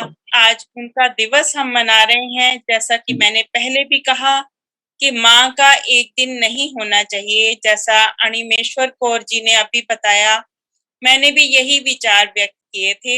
माँ को हमेशा दिल में वही आदर मिलना चाहिए जो उनका बनता है, जो सत्कार है, जो आदर है, वही मिलना चाहिए। धन्यवाद। ਤੇ ਬਿਲਕੁਲ ਵਿਚਾਰ ਤੇ ਅਸੀਂ ਇਹਨਾਂ ਵਿਚਾਰਾਂ ਦੀ ਕਦਰ ਵੀ ਕਰਦੇ ਹੈਗੇ ਆ। ਤੇ ਮੈਂ ਇਹ ਗੱਲ ਕਹਿ ਦਵਾਂ, ਮੈਨੂੰ ਆਪਣੀ ਦਾਦੀ ਮਾਂ ਦੀ ਵੀ ਯਾਦ ਆਈ ਵੀ ਜਦੋਂ ਅਸੀਸ ਦਿੰਦੀ ਸੀ ਨਾ ਸਾਨੂੰ, ਹੁਣ ਪਤਾ ਅਸੀਸ ਕੀ ਦੇਣੀ, ਕਹਿਣਾ ਤੁਹਾਡੇ ਕੋਲ ਇੰਨਾ ਹੋਵੇ ਤੁਹਾਡੇ ਹੱਥੋਂ ਕਿਰੇ, ਤੁਹਾਡੇ ਹੱਥ ਚੋਂ ਡੁੱਲੇ, ਇੰਨਾ ਤੁਹਾਡੇ ਕੋਲ ਰਿਜ਼ਕ ਹੋਵੇ, ਇੰਨਾ ਤੁਹਾਡੇ ਕੋਲ ਪੈਸਾ ਹੋਵੇ, ਤੁਹਾਡੇ ਹੱਥੋਂ ਕਿਰੇ। ਅਸੀਸਾਂ ਹੀ ਇੱਕ ਅਲੱਗ ਤਰ੍ਹਾਂ ਦੀਆਂ ਹੁੰਦੀਆਂ ਮਾਤਾਵਾਂ ਦੀਆਂ। ਮੈਨੂੰ ਤੇ ਉਹ ਜਿਹੜੀਆਂ ਗੱਲਾਂ ਜਿਹੜੀਆਂ ਹੈਗੀਆਂ ਹਮੇਸ਼ਾ ਕਰਦੇ, ਕਈ ਵਾਰੀ ਦਿਲ ਭਾਵੁਕ ਵੀ ਹੋ ਜਾਂਦਾ ਵੀ ਆਪਣਾ ਸਭ ਕੁਝ ਹੀ ਮਾਵਾਂ ਜਿਹੜੀਆਂ ਹੈਗੀਆਂ ਆਪਣੇ ਬੱਚਿਆਂ ਤੋਂ, ਪੁੱਤਰਾਂ ਤੋਂ, ਖਾਸ ਕਰਕੇ ਦਾਦੀਆਂ ਜਿਹੜੀਆਂ ਆਪਣੇ ਪੁੱਤਰਿਆਂ ਤੋਂ ਲੁਟਾ ਦਿੰਦੀਆਂ। ਉਹਨਾਂ ਦਾ ਇੱਕ ਤਰ੍ਹਾਂ ਦਾ ਜਿਹੜਾ ਹੈਗਾ ਆ ਸਬੰਧ ਹੋਰ ਕਮਾਲ ਦਾ ਜਿਹੜਾ ਬਣ ਜਾਂਦਾ। ਸਾਡਾ ਹੁਣ ਪਰਿਵਾਰ ਤੇ ਤੁਹਾਡੇ ਵੀ ਸਾਰਿਆਂ ਦੇ ਇਹ ਗੱਲਬਾਤ ਦੇ ਸਾਡੇ ਤਰੀਕੇ ਤੋਂ ਪਤਾ ਲੱਗਦਾ ਵੀ ਇਹ ਸਾਰਿਆਂ ਨੇ ਆਪਣੇ ਪਰਿਵਾਰ ਇਕੱਠੇ ਰੱਖੇ ਹੋਏ ਆ, ਬਜ਼ੁਰਗ ਵੀ ਸਾਡੇ ਵਿੱਚ ਹੈਗੇ ਆ, ਤੇ ਆਪਣੇ ਪਰਿਵਾਰ, ਛੋਟੇ ਬੱਚੇ ਵੀ ਸਾਰੇ ਜਾਣੇ, ਸਾਰਿਆਂ ਦੀਆਂ ਜੁਆਇੰਟ ਫੈਮਲੀਆਂ, ਜਿੰਨੇ ਜਾਣੇ ਵੀ ਅਸੀਂ ਜਿਹੜੇ ਹੈਗੇ ਇਸ ਚਰਚਾ ਨੂੰ ਜੁਆਇਨ ਕਰ ਰਹੇ ਹਾਂ, ਸਾਰਿਆਂ ਦੇ ਨਾਲ ਇਸ ਤਰ੍ਹਾਂ ਹੀ ਆ। ਤੇ ਅਸੀਂ ਇਸ ਸਮਾਜਿਕ ਤਾਣੇ ਬਾਣੇ ਦੀ ਕਦਰ ਕਰਦੇ ਰਵਾਂਗੇ ਤੇ ਆਪਣੇ ਬੱਚਿਆਂ 'ਚ ਵੀ ਇਹ ਗੱਲਾਂ ਲੈ ਕੇ ਆਈਏ ਤੇ ਉਹ ਵੀ ਇਸ ਤਰ੍ਹਾਂ ਜਿਹੜੀ ਹੈਗੀ ਆ ਕਦਰ ਕਰਨ ਆਪਣੇ ਬੱਚਿਆਂ ਦੀ, ਆਪਣੇ ਮਾਤਾ ਪਿਤਾ ਦੀ। ਕਿਉਂਕਿ ਹੁਣ ਸਾਨੂੰ ਮਜਬੂਰੀਆਂ ਬਸ ਵਿਦੇਸ਼ਾਂ ਦੇ ਵਿੱਚ ਆਉਣਾ ਪਿਆ, ਮਗਰ ਸਾਡੇ ਦਿਲ ਜਿਹੜੇ ਹਮੇਸ਼ਾ ਹੀ ਆਪਣੇ ਪਰਿਵਾਰਾਂ ਦੇ ਵਿੱਚ ਹਮੇਸ਼ਾ ਹੁੰਦੇ। ਭਾਈ ਦਿਲਬਾਗ ਸਿੰਘ ਜੀ, ਮੈਂ ਤੁਹਾਡੇ ਹੁਣ ਵਿਚਾਰ ਲੈਣੇ, ਅੰਤਲੇ ਵਿਚਾਰ, ਤੇ ਅਸੀਂ ਫਿਰ ਪ੍ਰੋਗਰਾਮਾਂ ਦੀ ਸਮਾਪਤੀ ਵੱਲ ਨੂੰ ਜਾਣਾ। ਤੁਸੀਂ ਇਹਦੇ ਮੁਤਾਬਕ ਮਾਤਾ ਦਾ ਰੋਲ ਤੇ ਉਹਦੀ ਸਿਹਤ ਤੇ ਆਉਣ ਵਾਲੇ ਸਮੇਂ 'ਚ ਫਰਜ਼ ਜਿਹੜੇ ਹੈਗੇ ਆ ਸਮੇਂ ਨੂੰ ਮੁੱਖ ਰੱਖਦੇ ਹੋ, ਉਹਦੇ ਬਾਰੇ ਆਪਣੇ ਵਿਚਾਰ ਪ੍ਰਗਟ ਕਰੋ। ਹਾਂਜੀ, ਬਹੁਤ ਪਿਆਰੇ ਵਿਚਾਰ ਦੱਸੇ ਨੇ ਭੈਣ ਪ੍ਰੀਤਮਾ ਦਿੱਲੀ ਤੋਂ ਜਿਹੜੇ ਸਨ, ਸਾਡੇ ਸਨਮਾਨਯੋਗ ਤੇ ਅਨਿਮੇਸ਼ਵਰ ਕੌਰ ਜੀ ਉਹਨਾਂ ਦੇ ਮੈਂ ਵਿਚਾਰ ਸੁਣੇ, ਬੜੇ ਚੰਗੇ ਲੱਗੇ ਮੈਨੂੰ। ਗੱਲ ਇੱਥੇ ਆ ਕੇ ਖੜੀ ਹੈ ਜੀ, ਮਾਂ ਦਾ ਜਿੰਨਾ ਵੱਡਾ ਯੋਗਦਾਨ ਹੈ ਸਮਾਜ ਦੇ ਵਿੱਚ, ਮਾਂ ਨੂੰ ਆਪਣੀ ਰਿਸਪੈਕਟ ਜਿਹੜੀ ਹੈ ਉਹ ਆਪ ਬਣਾਉਣੀ ਚਾਹੀਦੀ ਹੈ। ਜਿਹੜੀ ਤੁਸੀਂ ਹੁਣੇ ਕਵਿਤਾ ਸਰਦਾਰ ਮਨਦੀਪ ਸਿੰਘ ਜੀ ਬੋਲ ਰਹੇ ਸੀ ਕਿ ਮਾਂ ਜਿਹਾ ਘਣਛਾਵਾਂ ਬੂਟਾ ਮੈਨੂੰ ਹੋਰ ਨਜ਼ਰ ਨਾ ਆਏ, ਜਿਸ ਤੋਂ ਲੈ ਕੇ ਛਾਂ ਉਧਾਰੀ ਰੱਬ ਨੇ ਸਵਰਗ ਬਣਾਏ। ਇਹਦੀਆਂ ਅਗਲੀਆਂ ਪੰਕਤੀਆਂ ਮੈਨੂੰ ਯਾਦ ਆ ਰਹੀਆਂ ਸੀ ਕਿ ਬਾਕੀ ਕੁੱਲ ਦੁਨੀਆ ਦੇ ਬੂਟੇ ਜੜ ਪੱਟਿਆਂ ਮੁਰਝਾਉਂਦੇ, ਜੜ ਬੂਟੇ ਦੀ ਜੜ ਜਦੋਂ ਪੱਟੀ ਦੀ ਹੈ ਤਾਂ ਉਹ ਮੁਰਝਾ ਜਾਂਦਾ ਹੈ, ਪਰ ਇਹ ਐਸਾ ਘਣਛਾਵਾਂ ਬੂਟਾ ਫੁੱਲ ਸੁੱਕਿਆ ਮੁਰਝਾਏ। ਇਹ ਬਾਪੂ ਸੋਹਣ ਸਿੰਘ ਸਾਡੇ ਢਾਡੀ ਸਾਹਿਬ ਹੋਏ ਨੇ, ਜਿਨ੍ਹਾਂ ਨੂੰ ਸੁਲਤਾਨੇ ਉਲ ਢਾਡੀ ਦਾ ਖਿਤਾਬ ਦਿੱਤਾ ਗਿਆ। ਸਿੱਖਾਂ ਦੇ ਵਿੱਚ ਪਹਿਲੇ ਢਾਡੀ ਹੋਏ ਨੇ ਸੋਹਣ ਸਿੰਘ ਜੀ ਸੀਤਲ, ਉਹਨਾਂ ਦੀਆਂ ਕਵਿਤਾਵਾਂ ਨੇ। ਤੇ ਮੈਂ ਇੱਕ ਅਖੀਰ ਤੇ ਉਹਨਾਂ ਦੀ ਜੀਵਨੀ, ਮੇਰੀ ਵੇਖੀ ਬਾਣੀ ਦੁਨੀਆ, ਮੈਂ ਕਿਤਾਬ ਮੇਰੇ ਕੋਲ ਮੈਂ ਪੜ੍ਹੀ ਹੈ, ਉਹਦੇ ਵਿੱਚ ਉਹ ਜ਼ਿਕਰ ਕਰਦੇ ਨੇ, ਕਹਿੰਦੇ ਮੈਂ ਇਸ ਮੁਕਾਮ ਤੇ ਅੱਜ ਪਹੁੰਚਿਆ ਤੇ ਮੇਰੀ ਮਾਤਾ ਤੇ ਮੇਰੀਆਂ 6 ਭੈਣਾਂ ਸਨ, ਮੇਰੀ ਸਭ ਤੋਂ ਵੱਡੀ ਭੈਣ ਮਾਂ ਸਮਾਨ ਉਹਦਾ ਯੋਗਦਾਨ ਹੈ। ਕਹਿੰਦੇ ਉਹ ਜਦੋਂ ਮੇਰੇ ਕੇਸ ਧੋਂਦੀਆਂ ਸੀ ਤੇ ਬੜੇ ਚਾਅ ਨਾਲ, ਮੇਰੀਆਂ ਭੈਣਾਂ ਸਾਰੀਆਂ ਵੱਡੀਆਂ ਸਨ ਤੇ ਉਹ ਵਾਰੀ ਨਾਲ ਮੇਰੇ ਕੇਸ ਧੋਂਦੀਆਂ ਸੀ ਤੇ ਦੁੱਧ ਨਾਲ ਧੋਂਦੀਆਂ ਸੀ ਤੇ ਫਿਰ ਕਹਿੰਦੀਆਂ ਸੀ ਸੁੱਚੇ ਕੇਸ ਨੇ, ਜਿਨ੍ਹਾਂ ਕੇਸਾਂ ਨੂੰ ਕਦੇ ਕੈਂਚੀ ਨਹੀਂ ਸੀ ਲੱਗੀ। ਤੋਂ ਇੱਕ ਵਿਦਵਾਨ ਨੂੰ ਮੈਂ ਹੋਰ ਅਖੀਰ ਤੇ ਕੋਟ ਕਰ ਦਿਆਂਗਾ, ਉਹ ਕਹਿੰਦਾ ਜੇ ਅੱਜ ਸਾਡੇ ਘਰਾਂ ਦੇ ਵਿੱਚ ਮਾਤਾ ਗੁਜਰ ਕੌਰ ਵਰਗੀਆਂ ਜ਼ਿੰਮੇਵਾਰੀਆਂ ਫਰਜ਼ ਆ ਜਾਣ ਤੇ ਅੱਜ ਵੀ ਉਹ 4 ਸਾਹਿਬਜ਼ਾਦੇ ਦਸ਼ਮੇਸ਼ ਪਿਤਾ ਦੇ ਸਾਡੇ ਘਰਾਂ ਦੇ ਵਿੱਚ ਦੁਬਾਰਾ ਰੌਣਕਾਂ ਬਣ ਸਕਦੀਆਂ ਨੇ। ਕਿਉਂਕਿ ਪ੍ਰੋਫੈਸਰ ਦਰਸ਼ਨ ਸਿੰਘ ਖਾਲਸਾ ਨੇ ਜਦੋਂ ਸਰਦਾਰ ਮਨਦੀਪ ਸਿੰਘ ਜੀ 1999 ਨੂੰ ਆਨੰਦਪੁਰ ਸਾਹਿਬ ਤੇ 300 ਸਾਲਾ ਖਾਲਸਾ ਸਾਜਨਾ ਦਿਹਾੜੇ ਤੇ ਵੱਡੀ ਸਟੇਜ ਲੱਗੀ ਸੀ ਪੰਥ ਦੀ, ਤੇ ਮੈਨੂੰ ਉਹ ਸ਼ਬਦ ਨਹੀਂ ਉਹਨਾਂ ਦੇ ਭੁੱਲਦੇ। ਪ੍ਰੋਫੈਸਰ ਦਰਸ਼ਨ ਸਿੰਘ ਖਾਲਸਾ ਉਹਨਾਂ ਨੇ ਸਾਬਕਾ ਜਥੇਦਾਰ ਰਹੇ ਨੇ ਅਕਾਲ ਤਖਤ ਸਾਹਿਬ ਦੇ, ਸ਼੍ਰੀ ਅਕਾਲ ਤਖਤ ਸਾਹਿਬ ਦੇ। ਉਹਨਾਂ ਨੇ ਕਹੇ ਸੀ ਕਿ ਮਾਂ ਤੂੰ ਆਉਣੀ ਹੈ ਗੁਰੂ ਦੇ ਦਰਬਾਰ ਵੱਲ ਨੂੰ, ਸ਼੍ਰੀ ਗੁਰੂ ਗ੍ਰੰਥ ਸਾਹਿਬ ਜੀ ਵੱਲ ਨੂੰ, ਆਪਣੇ ਉਂਗਲ ਦੇ ਨਾਲ ਪੋਤਰੇ ਦੋਤਰੇ ਬੱਚੇ ਲਾ ਕੇ ਨਾਲ ਲੈ ਕੇ ਆਉਣੀ ਹੈ ਗੁਰੂ ਵੱਲ ਨੂੰ, ਪਰ ਇੱਕ ਆਪਣੇ ਮਨ ਦੇ ਵਿੱਚ ਸੋਚ ਰੱਖ ਕੇ ਆਇਆ ਕਰ ਕਿ ਇਹ ਦਸ਼ਮੇਸ਼ ਪਿਤਾ ਨੇ ਇਹ ਤੇਰੀਆਂ ਘਰ ਦੀਆਂ ਰੌਣਕਾਂ ਖੁਸ਼ੀਆਂ ਖੇੜਿਆਂ ਦੇ ਵਾਸਤੇ ਮਾਂ ਆਪਣਾ ਸਰਬੰਸ ਕੁਰਬਾਨ ਕੀਤਾ ਹੈ। ਤੇ ਗੁਰੂ ਨੇ ਜਦੋਂ ਕੁਰਬਾਨੀ ਦਿੱਤੀ ਹੈ ਨਾ, ਸਰਬੰਸ ਵਾਰਿਆ, ਉਦੋਂ ਮੰਗਿਆ ਕੁਝ ਨਹੀਂ, ਪਰ ਇੱਕ ਸੁਪਨਾ ਗੁਰੂ ਨੇ ਲਿਆ ਸੀ ਕਿ ਇਨ ਪੁੱਤਰਨ ਕੇ ਸੀਸ ਪਰ ਵਾਰ ਦੀਏ ਸੁਤ ਚਾਰ ਮੂਏ ਤੋਂ ਕਿਆ ਭਇਆ ਜੀਵਤ ਕਈ ਹਜ਼ਾਰ ਮਾਂ। ਗੁਰੂ ਇਹ ਸੁਪਨਾ ਲੈ ਕੇ ਅੱਜ ਵੀ ਬੈਠਾ ਹੈ ਕਿ ਜਦੋਂ ਤੇਰੀ ਉਂਗਲ ਦੇ ਨਾਲ ਪੁੱਤਰ ਪੋਤਰਾ ਦੋਤਾ ਦੋਤਰੀ ਕੋਈ ਵੀ ਤੇਰਾ ਪਰਿਵਾਰ ਦਾ ਮੈਂਬਰ ਬੱਚਾ ਮੇਰੇ ਵੱਲ ਨੂੰ, ਗੁਰੂ ਗ੍ਰੰਥ ਸਾਹਿਬ ਵੱਲ ਨੂੰ ਆਵੇ, ਤਾਂ ਗੁਰੂ ਕਹਿੰਦਾ ਹੈ ਮੈਂ ਉਹਦੇ ਚਿਹਰੇ ਤੋਂ ਆਪਣੇ ਸਾਹਿਬਜ਼ਾਦਿਆਂ ਦਾ ਨੂਰ ਦੇਖਣਾ ਚਾਹੁੰਦਾ। ਬਸ ਇਹ ਆਸ ਹੈ ਗੁਰੂ ਦੇ ਮਨ ਦੇ ਵਿੱਚ, ਰੀਝ ਹੈ, ਇਹ ਮਾਂ ਨੇ ਪੂਰੀ ਕਰਨੀ, ਇਹ ਮਾਂ ਨੇ ਪੂਰੀ ਕਰਨੀ। ਮੈਂ ਅਰਦਾਸ ਕਰਦਾ ਹਾਂ ਜਗਤ ਜਲੰਧਰ ਰੱਖ ਲੈ ਆਪਣੀ ਕਿਰਪਾ ਧਾਰ। ਅੱਜ ਦੀਆਂ ਸਾਡੀਆਂ ਬੱਚੀਆਂ ਧੀਆਂ, ਉਹਨਾਂ ਦੇ ਸੁਭਾਅ ਜਿਹੜੇ ਬਣ ਚੁੱਕੇ ਨੇ ਉਹ ਬੜੇ ਖਤਰਨਾਕ ਸੁਭਾਅ ਨੇ। ਟੁੱਟਦਾ ਜਾ ਰਿਹਾ ਸਾਡਾ ਪਰਿਵਾਰ, ਭੈਣਾਂ ਬੱਚੀਆਂ ਕੁਰਾਏ ਪੈਂਦੀਆਂ ਜਾ ਰਹੀਆਂ ਨੇ, ਤੇ ਇਹਦਾ ਮੋੜ ਸਿਰਫ ਪਾ ਸਕਦੀ ਹੈ ਤੇ ਗੁਰੂ ਦੀ ਬਾਣੀ ਪਾ ਸਕਦੀ ਹੈ। ਸੋ ਇਸ ਅਖੀਰ ਤੇ ਮੈਂ ਇਹੀ ਬੇਨਤੀ ਕਰਾਂਗਾ ਕਿ ਸਾਨੂੰ ਪਰਿਵਾਰਾਂ ਵਿੱਚ ਸਹਿਜ ਪਾਠ ਬਾਣੀ ਪੜ੍ਹਨੀ ਚਾਹੀਦੀ, ਨਿਤਨੇਮ ਕਰਨਾ ਚਾਹੀਦਾ ਹੈ। ਪੁਰਖਿਆਂ ਦਾ, ਸਾਡਿਆਂ ਬਜ਼ੁਰਗਾਂ ਦਾ ਇਤਿਹਾਸ ਵਿਰਸਾ ਜੋ ਸਾਡਾ ਬੜਾ ਸ਼ਾਨਾ ਮੱਤਾ ਹੈ, ਹਿੰਦੀ 'ਚ ਵੀ ਮਿਲ ਜਾਂਦਾ ਹੈ, ਇੰਗਲਿਸ਼ 'ਚ ਵੀ ਮਿਲ ਜਾਂਦਾ ਹੈ, ਗੂਗਲ ਤੇ ਸਾਰਾ ਕੁਝ ਪਿਆ ਹੈ। ਮੋਬਾਈਲ ਸਾਡੇ ਦੋਸਤ ਵੀ ਬਣ ਸਕਦੇ ਨੇ, ਮਾਂ ਵਰਗਾ ਹੀ ਰੋਲ ਅਦਾ ਕਰ ਸਕਦੇ ਨੇ। ਸੋ ਅਖੀਰ ਤੇ ਮੈਂ ਸਾਰਿਆਂ ਨੂੰ ਫਤਿਹ ਬੁਲਾਉਣਾ ਜੀ। ਭੁੱਲਾਂ ਦੀ ਮਾਫੀ। ਵਾਹਿਗੁਰੂ ਜੀ ਕਾ ਖਾਲਸਾ, ਵਾਹਿਗੁਰੂ ਜੀ ਕੀ ਫਤਿਹ। ਕਿਤੇ ਵੀ ਜਦੋਂ ਅਸੀਂ ਸ਼ਖਸੀਅਤ ਸੁਧਾਰਨੀ ਹੋਵੇ, ਉਹਦੇ ਵਿੱਚ ਮਾਂ ਦਾ ਬਹੁਤ ਵੱਡਾ ਯੋਗਦਾਨ, ਜਿਸ ਤਰ੍ਹਾਂ ਸਰਦਾਰ ਦਿਲਬਾਗ ਸਿੰਘ ਜੀ ਨੇ ਵੀ ਇਹ ਗੱਲ ਕੀਤੀ ਹੈਗੀ, ਤੇ ਇਹਦੇ ਨਾਲ ਅਸੀਂ ਸਾਰੇ ਸਹਿਮਤ ਹੈਗੇ ਹਾਂ ਵੀ ਅੱਜ ਦਾ ਜੋ ਸਮਾਜ ਹੈ, ਜਦੋਂ ਅਸੀਂ ਦੇਖਦੇ ਹਾਂ ਵੀ ਉਧਰੋਂ ਸਬਜ਼ੀ ਬਣਦੀ ਹੁੰਦੀ, ਉਧਰੋਂ ਗਾਣੇ ਚੱਲਦੇ ਹੁੰਦੇ, ਜਾਂ ਉਧਰੋਂ ਆਪਣਾ ਸਭ ਕੁਝ ਕੀਤਾ ਜਾਂਦਾ, ਉਧਰ ਸੀਰੀਅਲ ਸੱਸਾਂ ਨੂੰਹਾਂ ਦੇ ਉਸ ਤਰ੍ਹਾਂ ਦੇ ਚੱਲਦੇ ਆ, ਕਿਉਂਕਿ ਸਾਡੇ ਦੇਸ਼ ਦਾ ਮੀਡੀਆ ਵੀ ਇਸ ਤਰ੍ਹਾਂ ਦਾ ਹੀ ਆ ਵੀ ਉਹ ਸਮਾਜ ਨੂੰ ਸੁਧਾਰ ਹਿੱਤ ਘੱਟ ਤੇ ਵਿਗਾੜ ਹਿੱਤ ਜ਼ਿਆਦਾ ਕੰਮ ਕਰਦਾ। ਅੱਜ ਵੀ ਇਹ ਚੀਜ਼ਾਂ ਜਿਹੜੀਆਂ ਹੁੰਦੀਆਂ ਤੇ ਮਗਰ ਜਿਹੜੀਆਂ ਸਾਡੀਆਂ ਮਾਤਾਵਾਂ ਜਿਨ੍ਹਾਂ ਤੋਂ ਅਸੀਂ ਸਿੱਖਿਆ ਲਈ, ਅੱਜ ਸ਼ਾਇਦ ਹੀ ਕੋਈ ਮਾਂ ਇਸ ਤਰ੍ਹਾਂ ਦੀ ਹੋਵੇ ਜਿਹੜੀ ਬੱਚਿਆਂ ਨੂੰ ਸ਼ਹੀਦਾਂ ਦੀਆਂ ਕਥਾਵਾਂ ਸੁਣਾਉਂਦੀ ਹੋਵੇ ਜਾਂ ਗੁਰਬਾਣੀ ਪੜ੍ਹਾਉਂਦੀ ਹੋਵੇ ਜਾਂ ਇਧਰਲੇ ਪਾਸੇ ਨੂੰ ਤੁਰਦੀ ਹੋਵੇ। ਇਹ ਗੱਲਾਂ ਜਿਹੜੀਆਂ ਕਰਨੀਆਂ ਅੱਜ ਦੇ ਸਮੇਂ ਦੇ ਵਿੱਚ ਬੜੀਆਂ ਜ਼ਰੂਰੀ ਹੈਗੀਆਂ, ਮੈਂ ਜਿਸ ਤੱਕ ਸਮਝਦਾ, ਕਿਉਂਕਿ ਇੱਕ ਮਾਂ ਦਾ ਵਿਅਕਤੀਤਵ ਜਿਹੜਾ ਹੈਗਾ ਨਾ, ਉਹ ਜਿਹੜਾ ਉਹ ਬਿੰਬ है वो बच्चियों के भी उस तरह इन बिन उतरता। मैं जगदीश जी के पास जाना चाहता हूँ, आप अपने जो है बड़मुल्ले विचार इस प्रथाएं रखें कि माता का जो जीवन है वो बच्चों के लिए बहुत आगे प्रेरणादायक रहता है। जब हम बात करते हैं, जब वो इतिहास की कहानियां सुनाती हैं, चाहे हमारे ऐतिहासिक शूरवीर वो भी माताओं से ही पैदा हुए हैं। और एक वाकया भी मेरे को याद आ गया, जननी जने तब भक्त जन कह दाता कह सूर, नहीं तो जननी बांझ रह काहे गवाबे नूर। कहने का मतलब कि जननी भी वो हो जो एक भक्त को जन्म दे, जो परमात्मा का नाम ले, एक शूरवीर योद्धा को जन्म दे। और ऐसी बातें माताओं को भी समझाई है हमारे जो बड़े बड़े जो फिलासफर हैं, बड़े बड़े कवितावान हैं, विद्वान हैं, उन्होंने समझाई है।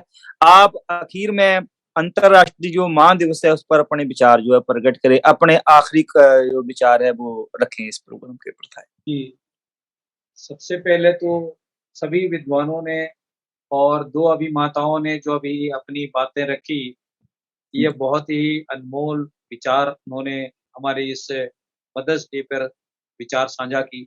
दिलबाग सिंह जी ने कहा कि दशमेश पिताजी के जो 4 पुत्र थे, जी जी, और धन्य है वो गुरु माता जिन्होंने अपने मासूम बच्चों को कुर्बान होते हुए सर्वंशदानी जो अपने उस बच्चों के प्रति जो कुर्बान हो जाए, ऐसी माताओं को हम नमन करते हैं। क्योंकि इस भारत भूमि पर बड़े बड़े सूरवीर योद्धा पैदा हुए जो किसी न किसी माँ के कोख से पैदा हुए, और हम इसीलिए माँ को जगत जननी कहा जाता है। माताओं का कई रूप है।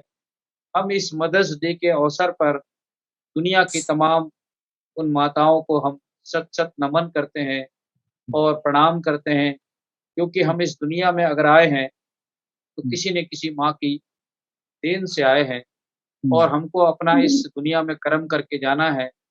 तो नेक कर्म करने वाले लोगों को ही याद किया जाता है, और जो गलत काम करते हैं, जो माँ को दुख देते हैं या उनको वृद्धाश्रम में छोड़ देते हैं, उनको कहीं न कहीं सुख प्राप्त नहीं होता। इसलिए जो बेटा या जो नाती पोते जो अपनी बुजुर्ग माँ पिता की सेवा करते हैं, उनको ही इस दुनिया के अंदर में बरकत मिलती है। यही आज के इस मदर्स डे के अवसर पर सभी माताओं को मेरा सत सत नमन। वाहिगुरु जी का खालसा,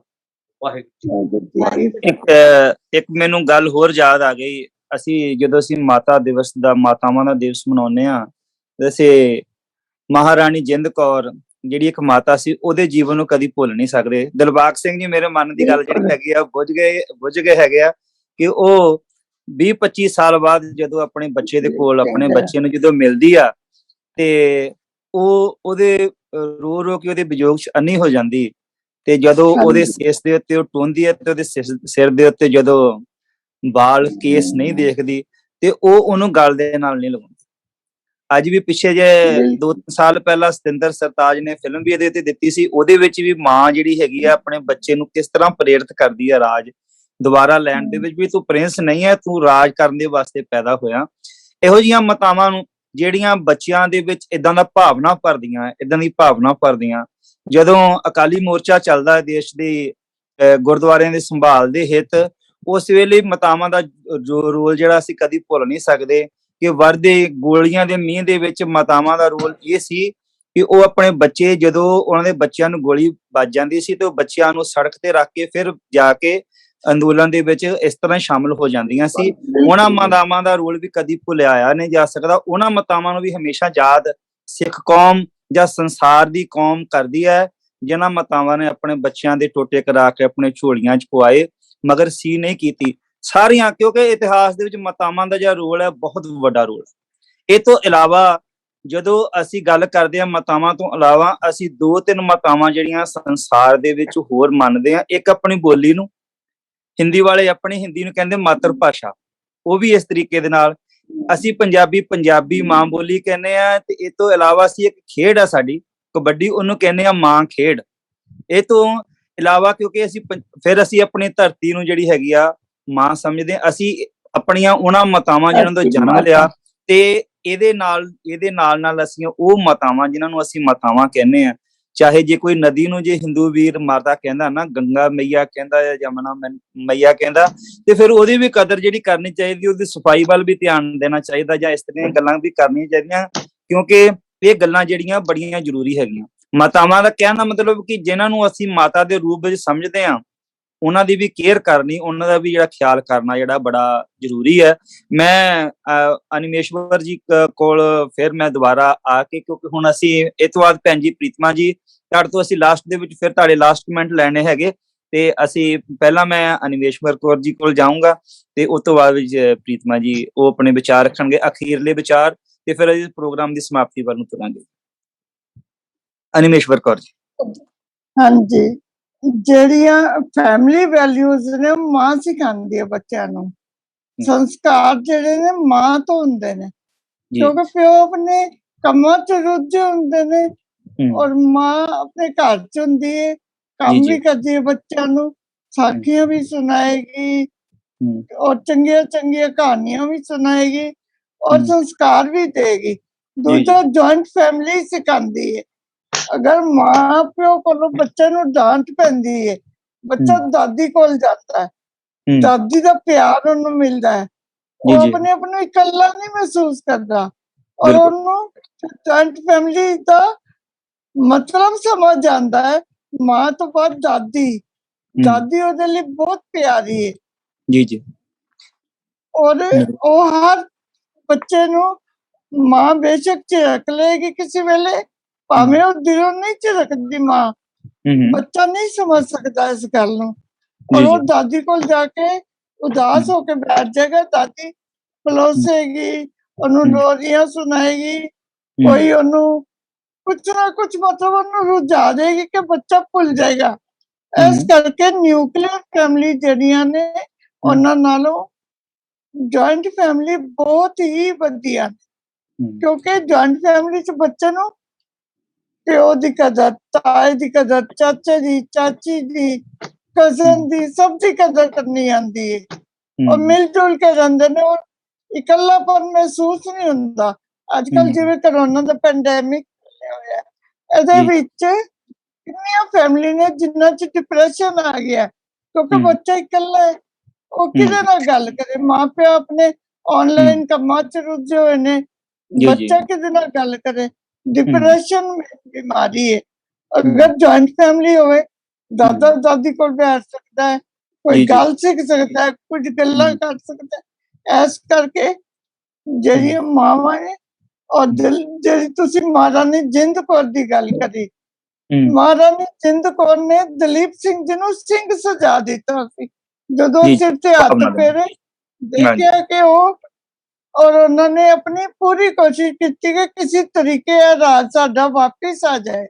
फिर उन्होंने तो बाद सोफिया गेट जी सोफिया सी, सोफिया दलीप सिंह, वो भी उत्थे आई, पाकिस्तान उदों भारत ही सी, उत्थे आई, उन्हें बड़ी कोशिश की कि साडा देश सानू वापिस मिल जाए राज, पर अंग्रेजां दी चाल दे नाल ओदा सुपना विच ही रह गया।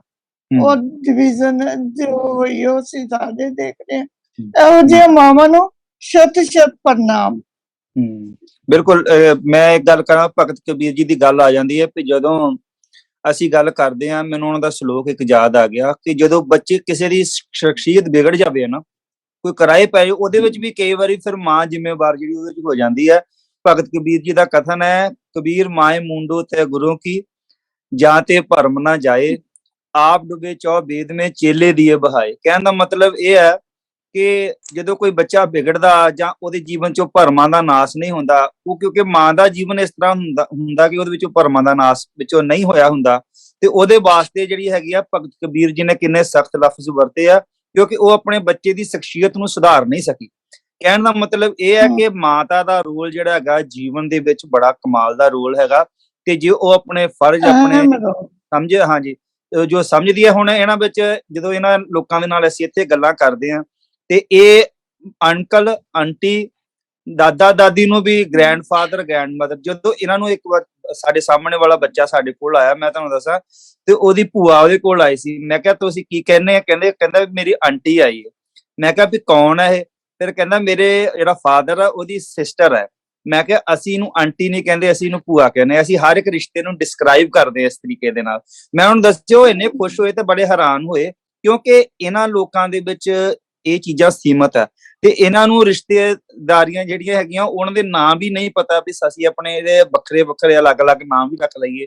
ਇਹ ਤਾਂ ਸਾਡੇ ਦੇ ਵਿੱਚ ਸਾਡਾ ਸਮਾਜ ਹੈ, ਇੱਕ ਬੜਾ ਕਮਾਲ ਦਾ ਸਮਾਜ ਹੈ, ਤੇ ਜੇ ਅਸੀਂ ਇਕੱਠੇ ਰਹਿੰਦੇ ਆ ਤਾਂ ਸਾਨੂੰ ਰਿਸ਼ਤਿਆਂ ਦੀ ਕਦਰ ਵੀ ਆ, ਮਨਮੁਟਾਵ ਵੀ ਹੁੰਦੇ ਆ, ਤੇ ਸਾਡੀਆਂ ਸ਼ਖਸੀਅਤਾਂ ਅੱਗੇ ਵਧਣ ਦੇ ਵਿੱਚ ਵੀ ਇਹ ਰਿਸ਼ਤੇ ਜਿਹੜੇ ਹਮੇਸ਼ਾ ਜਿਹੜੇ ਸਾਡੇ ਕੰਮ ਆਉਂਦੇ ਆ। ਮੈਂ ਭੈਣ ਜੀ ਪ੍ਰੀਤਮਾ ਜੀ, ਤੁਸੀਂ ਹੁਣ ਤਕਰੀਬਨ ਆਖਰੀ ਆਪਣੇ ਵਿਚਾਰ ਜਿਹੜੇ ਹੈਗੇ ਆ, ਸਭ ਤੋਂ ਜ਼ਿਆਦਾ ਤੁਸੀਂ ਅੱਜ ਪਹਿਲੀ ਵਾਰੀ ਸਾਡੇ ਨਾਲ ਜੁੜੇ ਆ, ਇਸ ਕਰਕੇ ਤੁਹਾਡਾ ਅਸੀਂ ਧੰਨਵਾਦ ਵੀ ਕਰਦੇ ਹਾਂ, ਆਸ ਰੱਖਦੇ ਹਾਂ ਅੱਗੇ ਤੋਂ ਵੀ, ਕਿਉਂਕਿ ਮੈਂ ਬਹੁਤ ਸ਼ੌਕੀਨ ਆ ਆਪਣੇ ਤੌਰ ਤੇ ਕਵਿਤਾਵਾਂ ਸੁਣਨ ਦਾ, ਤੇ ਤੁਸੀਂ ਸਾਡੇ ਨਾਲ ਹਾਜ਼ਰੀ ਅੱਗੇ ਤੋਂ ਹੀ ਭਰਿਆ ਕਰੋਗੇ, ਮੈਂ ਇਹ ਆਸ ਵੀ ਰੱਖਦਾ। ਤੁਸੀਂ ਆਪਣੇ ਵਿਚਾਰ ਵੀ ਰੱਖੋ। ਬਾਕੀ ਜਿੰਨੇ ਸਾਡੇ ਮਹਿਮਾਨ ਜੁੜੇ, ਮੈਂ ਉਹਨਾਂ ਦਾ ਵੀ ਧੰਨਵਾਦ ਕਰਦਾ। ਭੈਣ ਜੀ ਪ੍ਰੀਤਮਾ। ਹਾਂਜੀ, ਦੇਖੋ ਜੀ, ਬੱਚੇ ਦੇ ਭਵਿੱਖ ਨਿਰਮਾਣ ਦੇ ਵਿੱਚ ਉਸਨੂੰ ਚੰਗੇ ਸੰਸਕਾਰ ਦੇਣ ਵਿੱਚ ਮਾਂ ਦਾ ਬਹੁਤ ਵੱਡਾ ਅਹਿਮ ਰੋਲ ਹੁੰਦਾ ਹੈ। ਪਿਤਾ ਵੀ ਕਰਦਾ ਹੈ, ਪਰ ਪਿਤਾ ਤੋਂ ਵੀ ਜ਼ਿਆਦਾ ਅਹਿਮ ਰੋਲ ਮਾਂ ਦਾ ਹੁੰਦਾ ਹੈ, ਕਿਉਂਕਿ ਬੱਚਾ ਜਿਹੜਾ ਹੈ ਉਹ ਜਿੰਨੀ ਫ੍ਰੀਲੀ ਆਪਣੀ ਮਾਂ ਦੇ ਨਾਲ ਗੱਲ ਕਰਦਾ ਹੈ, ਉਸਦੀ ਗੱਲ ਨੂੰ ਮੰਨਦਾ ਵੀ ਹੈ, ਪਿਆਰ ਵੀ ਕਰਦਾ ਹੈ, ਤੇ ਉਹਨਾਂ ਦਾ ਪਿਤਾ ਦੇ ਨਾਲ ਨਹੀਂ ਕਰਦਾ।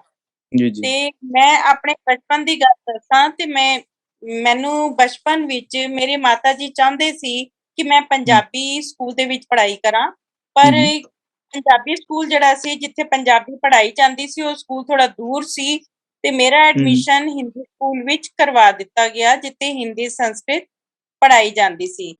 ਪਰ ਮੇਰੇ ਮਾਤਾ ਜੀ ਜਿਹੜੇ ਸੀ, ਉਹਨਾਂ ਨੇ ਫਿਰ ਵੀ ਆਪਣੀ ਕੋਸ਼ਿਸ਼ਾਂ ਜਾਰੀ ਰੱਖੀਆਂ। ਉਹ ਮੈਨੂੰ ਸਾਖੀਆਂ ਲਿਆ ਕੇ ਦਿੰਦੇ ਸਨ ਗੁਰੂਆਂ ਦੀਆਂ, ਤੇ ਪੰਜਾਬੀ ਦਾ ਕਾਇਦਾ ਘਰ ਲਿਆ ਕੇ ਦਿੱਤਾ, ਮੈਨੂੰ ਪੜ੍ਹਾਉਂਦੇ ਸੀ। ਉਹ ਕਹਿੰਦੇ ਸੀ ਸਕੂਲ ਜੋ ਪੜ੍ਹ ਰਹੇ ਹੋ ਠੀਕ ਹੈ, ਪੰਜਾਬੀ ਜ਼ਰੂਰ ਸਿੱਖਣੀ ਹੈ, ਆਪਣੀ ਮਾਂ ਬੋਲੀ ਦੇ ਨਾਲ ਪਿਆਰ ਰੱਖਣਾ ਹੈ। ਤੇ ਉਹ ਸਿਖਾਉਂਦੇ ਰਹੇ, ਔਰ ਫਿਰ ਉਹਨਾਂ ਦੀ ਕੋਸ਼ਿਸ਼ਾਂ ਜਿਹੜੀਆਂ ਸੀ ਉਹੀ ਰੰਗ ਲਿਆਈਆਂ, ਔਰ ਫਿਰ ਮੈਨੂੰ ਗੁਰਦੁਆਰੇ ਦਾਖਲ ਕਰਵਾਇਆ ਉਹਨਾਂ ਨੇ ਕਿ ਚਲੋ 2 ਮਹੀਨੇ ਦੀ ਛੁੱਟੀਆਂ ਦੇ ਵਿੱਚ ਪੰਜਾਬੀ ਸਿਖਾਈ ਜਾ ਰਹੀ ਹੈ, ਤੇ ਮੈਂ ਪੰਜਾਬੀ ਉਧਰੋਂ ਸਿੱਖੀ। ਉਸ ਤੋਂ ਬਾਅਦ ਫਿਰ ਮੈਂ ਯੂਨੀਵਰਸਿਟੀ ਲੈਵਲ ਤੇ MA ਵੀ ਕੀਤਾ ਪੰਜਾਬੀ ਵਿੱਚ, ਤੇ MPhil ਵੀ ਮੈਂ ਪਾਸ ਕੀਤੀ। ਸਭ ਮੇਰੀ ਮਾਤਾ ਜੀ ਦੀ ਜਿਹੜੀ ਕੋਸ਼ਿਸ਼ਾਂ ਸੀ ਉਹੀ ਰੰਗ ਲਿਆਈਆਂ, ਔਰ ਉਹਨਾਂ ਦੇ ਆਸ਼ੀਰਵਾਦ ਨਾਲ ਹੀ ਮੈਂ ਪੰਜਾਬੀ ਦੇ ਨਾਲ ਜੁੜ ਪਾਈ। ਬਹੁਤ ਖੁਸ਼ੀ ਦੀ ਗੱਲ, ਖੁਸ਼ੀ ਹੁੰਦੀ ਹੈ ਜੀ ਮੈਨੂੰ ਵੀ।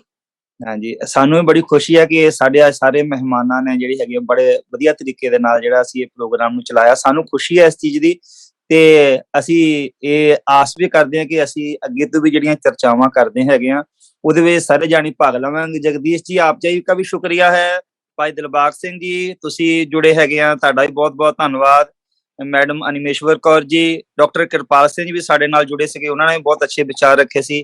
ਭੈਣ ਜੀ ਪ੍ਰੀਤਮਾ ਜੀ, ਤੁਹਾਡਾ ਵੀ ਖਾਸ ਕਰਕੇ ਧੰਨਵਾਦ, ਤੁਸੀਂ ਕਵਿਤਾ ਦੇ ਨਾਲ ਵੀ ਸਾਨੂੰ ਮੰਤਰ ਮੁਗਧ ਕੀਤਾ, ਤੇ ਸਾਨੂੰ ਬੜੀ ਖੁਸ਼ੀ ਹੈ, ਤੇ ਆਸ ਕਰਦੇ ਹਾਂ ਕਿ ਅੱਗੇ ਤੋਂ ਵੀ ਸਾਡੇ ਪ੍ਰੋਗਰਾਮਾਂ ਵਿੱਚ ਇਸ ਤਰ੍ਹਾਂ ਸਹਿਯੋਗ ਕਰਦੇ ਰਹਾਂਗੇ। ਸ਼ਨੀਚਰਵਾਰ ਦਾ ਸਾਡਾ ਪ੍ਰੋਗਰਾਮ ਇਹ ਤਕਰੀਬਨ ਰੈਗੂਲਰਲੀ ਹੁੰਦਾ 9 ਤੋਂ 10 ਇੰਡੀਆ ਟਾਈਮ, ਤੇ ਅਸੀਂ ਇੱਥੇ ਤਕਰੀਬਨ ਕਰਦੇ ਹਾਂ, ਤੇ ਇਹਦੇ ਵਿੱਚ ਅਸੀਂ ਤੁਹਾਡੇ ਵਿਚਾਰ ਜਿਹੜੇ ਅਗਲੇ ਪ੍ਰੋਗਰਾਮਾਂ ਦੇ ਵਿੱਚ ਵੀ ਤਹਿਬੰਦ ਤਰੀਕੇ ਨਾਲ ਤੁਹਾਨੂੰ ਦੱਸ ਕੇ ਵੀ ਅਸੀਂ ਇਸ ਟਾਪਿਕ ਦੇ ਉੱਤੇ ਬੋਲਣਾ, ਇੱਕ ਦਿਨ ਪਹਿਲਾਂ ਤੁਹਾਨੂੰ ਇਨਫੋਰਮ ਕਰ ਦਿਆ ਕਰਾਂਗੇ। ਤੁਸੀਂ ਸਾਰੇ ਜਾਣਿਆਂ ਨੂੰ ਜੁੜਨਾ। ਜਿਨ੍ਹਾਂ ਨੇ ਇਸ ਚੈਨਲ ਨੂੰ ਵਾਇਸ ਆਫ ਮਾਨਵਤਾ ਨੂੰ ਸਬਸਕ੍ਰਾਈਬ ਨਹੀਂ ਕੀਤਾ, ਇਹਨੂੰ ਸਬਸਕ੍ਰਾਈਬ ਕਰ ਲੈਣ। ਫੇਸਬੁੱਕ ਦੇ ਉੱਤੇ ਵੀ ਸਾਡਾ ਪ੍ਰੋਗਰਾਮ ਚੱਲਦਾ, ਤੇ ਇਹਦਾ ਅਸੀਂ YouTube ਦੇ ਵਿੱਚ ਵੀ ਅਸੀਂ ਇਹਦਾ ਪ੍ਰੀਮੀਅਰ ਜਿਹੜਾ ਦੂਸਰੇ ਦਿਨ ਜਿਹੜਾ ਹੈਗਾ ਦੇ ਦਿੰਦੇ ਹੈਗੇ ਆ, ਤੇ ਸਾਰੇ ਤਰੀਕੇ ਦੇ ਨਾਲ ਸਾਨੂੰ ਸੁਣਿਆ ਜਾਵੇ। ਅਸੀਂ ਸਮਾਜ ਨੂੰ ਇੱਕ ਚੰਗਾ ਮੈਸੇਜ ਦਈਏ। ਰਾਜਨੀਤਿਕ ਤੌਰ ਤੇ ਵੀ ਅਸੀਂ ਗੱਲ ਕਰਦੇ ਹਮੇਸ਼ਾ, ਧਾਰਮਿਕ ਤੌਰ ਤੇ ਵੀ, ਸਮਾਜਿਕ ਤੌਰ ਤੇ ਵੀ ਅਸੀਂ ਮੁੱਦੇ ਜਿਹੜੇ ਹੈਗੇ ਆ ਇਸ ਚੈਨਲ ਦੇ ਥਰੂ ਉਠਾਉਂਦੇ ਰਹਿੰਦੇ ਆ। ਸਾਡੇ ਸਰਦਾਰ ਮੇਘਰਾਜ ਸਿੰਘ ਜੀ ਵੱਲੋਂ ਜਿਹੜਾ ਇਹ ਪ੍ਰੋਗਰਾਮ ਨੂੰ ਰਨ ਕਰਦੇ ਹੈਗੇ ਉਹਨਾਂ ਵੱਲੋਂ ਵੀ ਤੁਹਾਡਾ ਸਾਰਿਆਂ ਦਾ ਧੰਨਵਾਦ ਹੈ। ਸਾਰੇ ਸਰੋਤੇ ਜਿਨ੍ਹਾਂ ਨੇ ਸਾਨੂੰ ਸੁਣਿਆ ਉਹਨਾਂ ਦਾ, ਤੇ ਅਸੀਂ ਤੇ ਜਿਹੜੇ ਸਾਨੂੰ ਜਿਹੜੇ ਹੈਗੇ ਆ ਫੋਲੋ ਕਰਦੇ, ਅਸੀਂ ਉਹਨਾਂ ਨੂੰ ਜਿਹੜਾ ਹੈਗਾ ਉਹਨਾਂ ਨੂੰ ਵੀ ਸ਼ੁਭ ਕਾਮਨਾਵਾਂ ਆਪਣੀਆਂ ਦਿੰਦੇ ਆ ਅੰਤਰਰਾਸ਼ਟਰੀ ਮਾਂ ਦਿਵਸ ਦੇ ਉੱਤੇ। ਮਹਾਰਾਜ ਸਾਰਿਆਂ ਨੂੰ ਚੜ੍ਹਦੀ ਕਲਾ, ਖੁਸ਼ੀਆਂ ਬਖਸ਼ਿਸ਼ ਕਰਨ, ਪਰਮਾਤਮਾ ਸਭ ਨੂੰ ਖੁਸ਼ੀਆਂ ਬਖਸ਼ਿਸ਼ ਕਰਨ ਜੀ। ਇਸ ਏਦਾਂ ਕਹਿੰਦਾ ਹੋਇਆ ਮੈਂ ਖਿਮਾ ਦਾ ਜਾਚਕ ਹਾਂ। ਵਾਹਿਗੁਰੂ ਜੀ ਕਾ ਖਾਲਸਾ, ਵਾਹਿਗੁਰੂ ਵਾਹਿਗੁਰੂ ਜੀ ਕੀ ਪਤਾ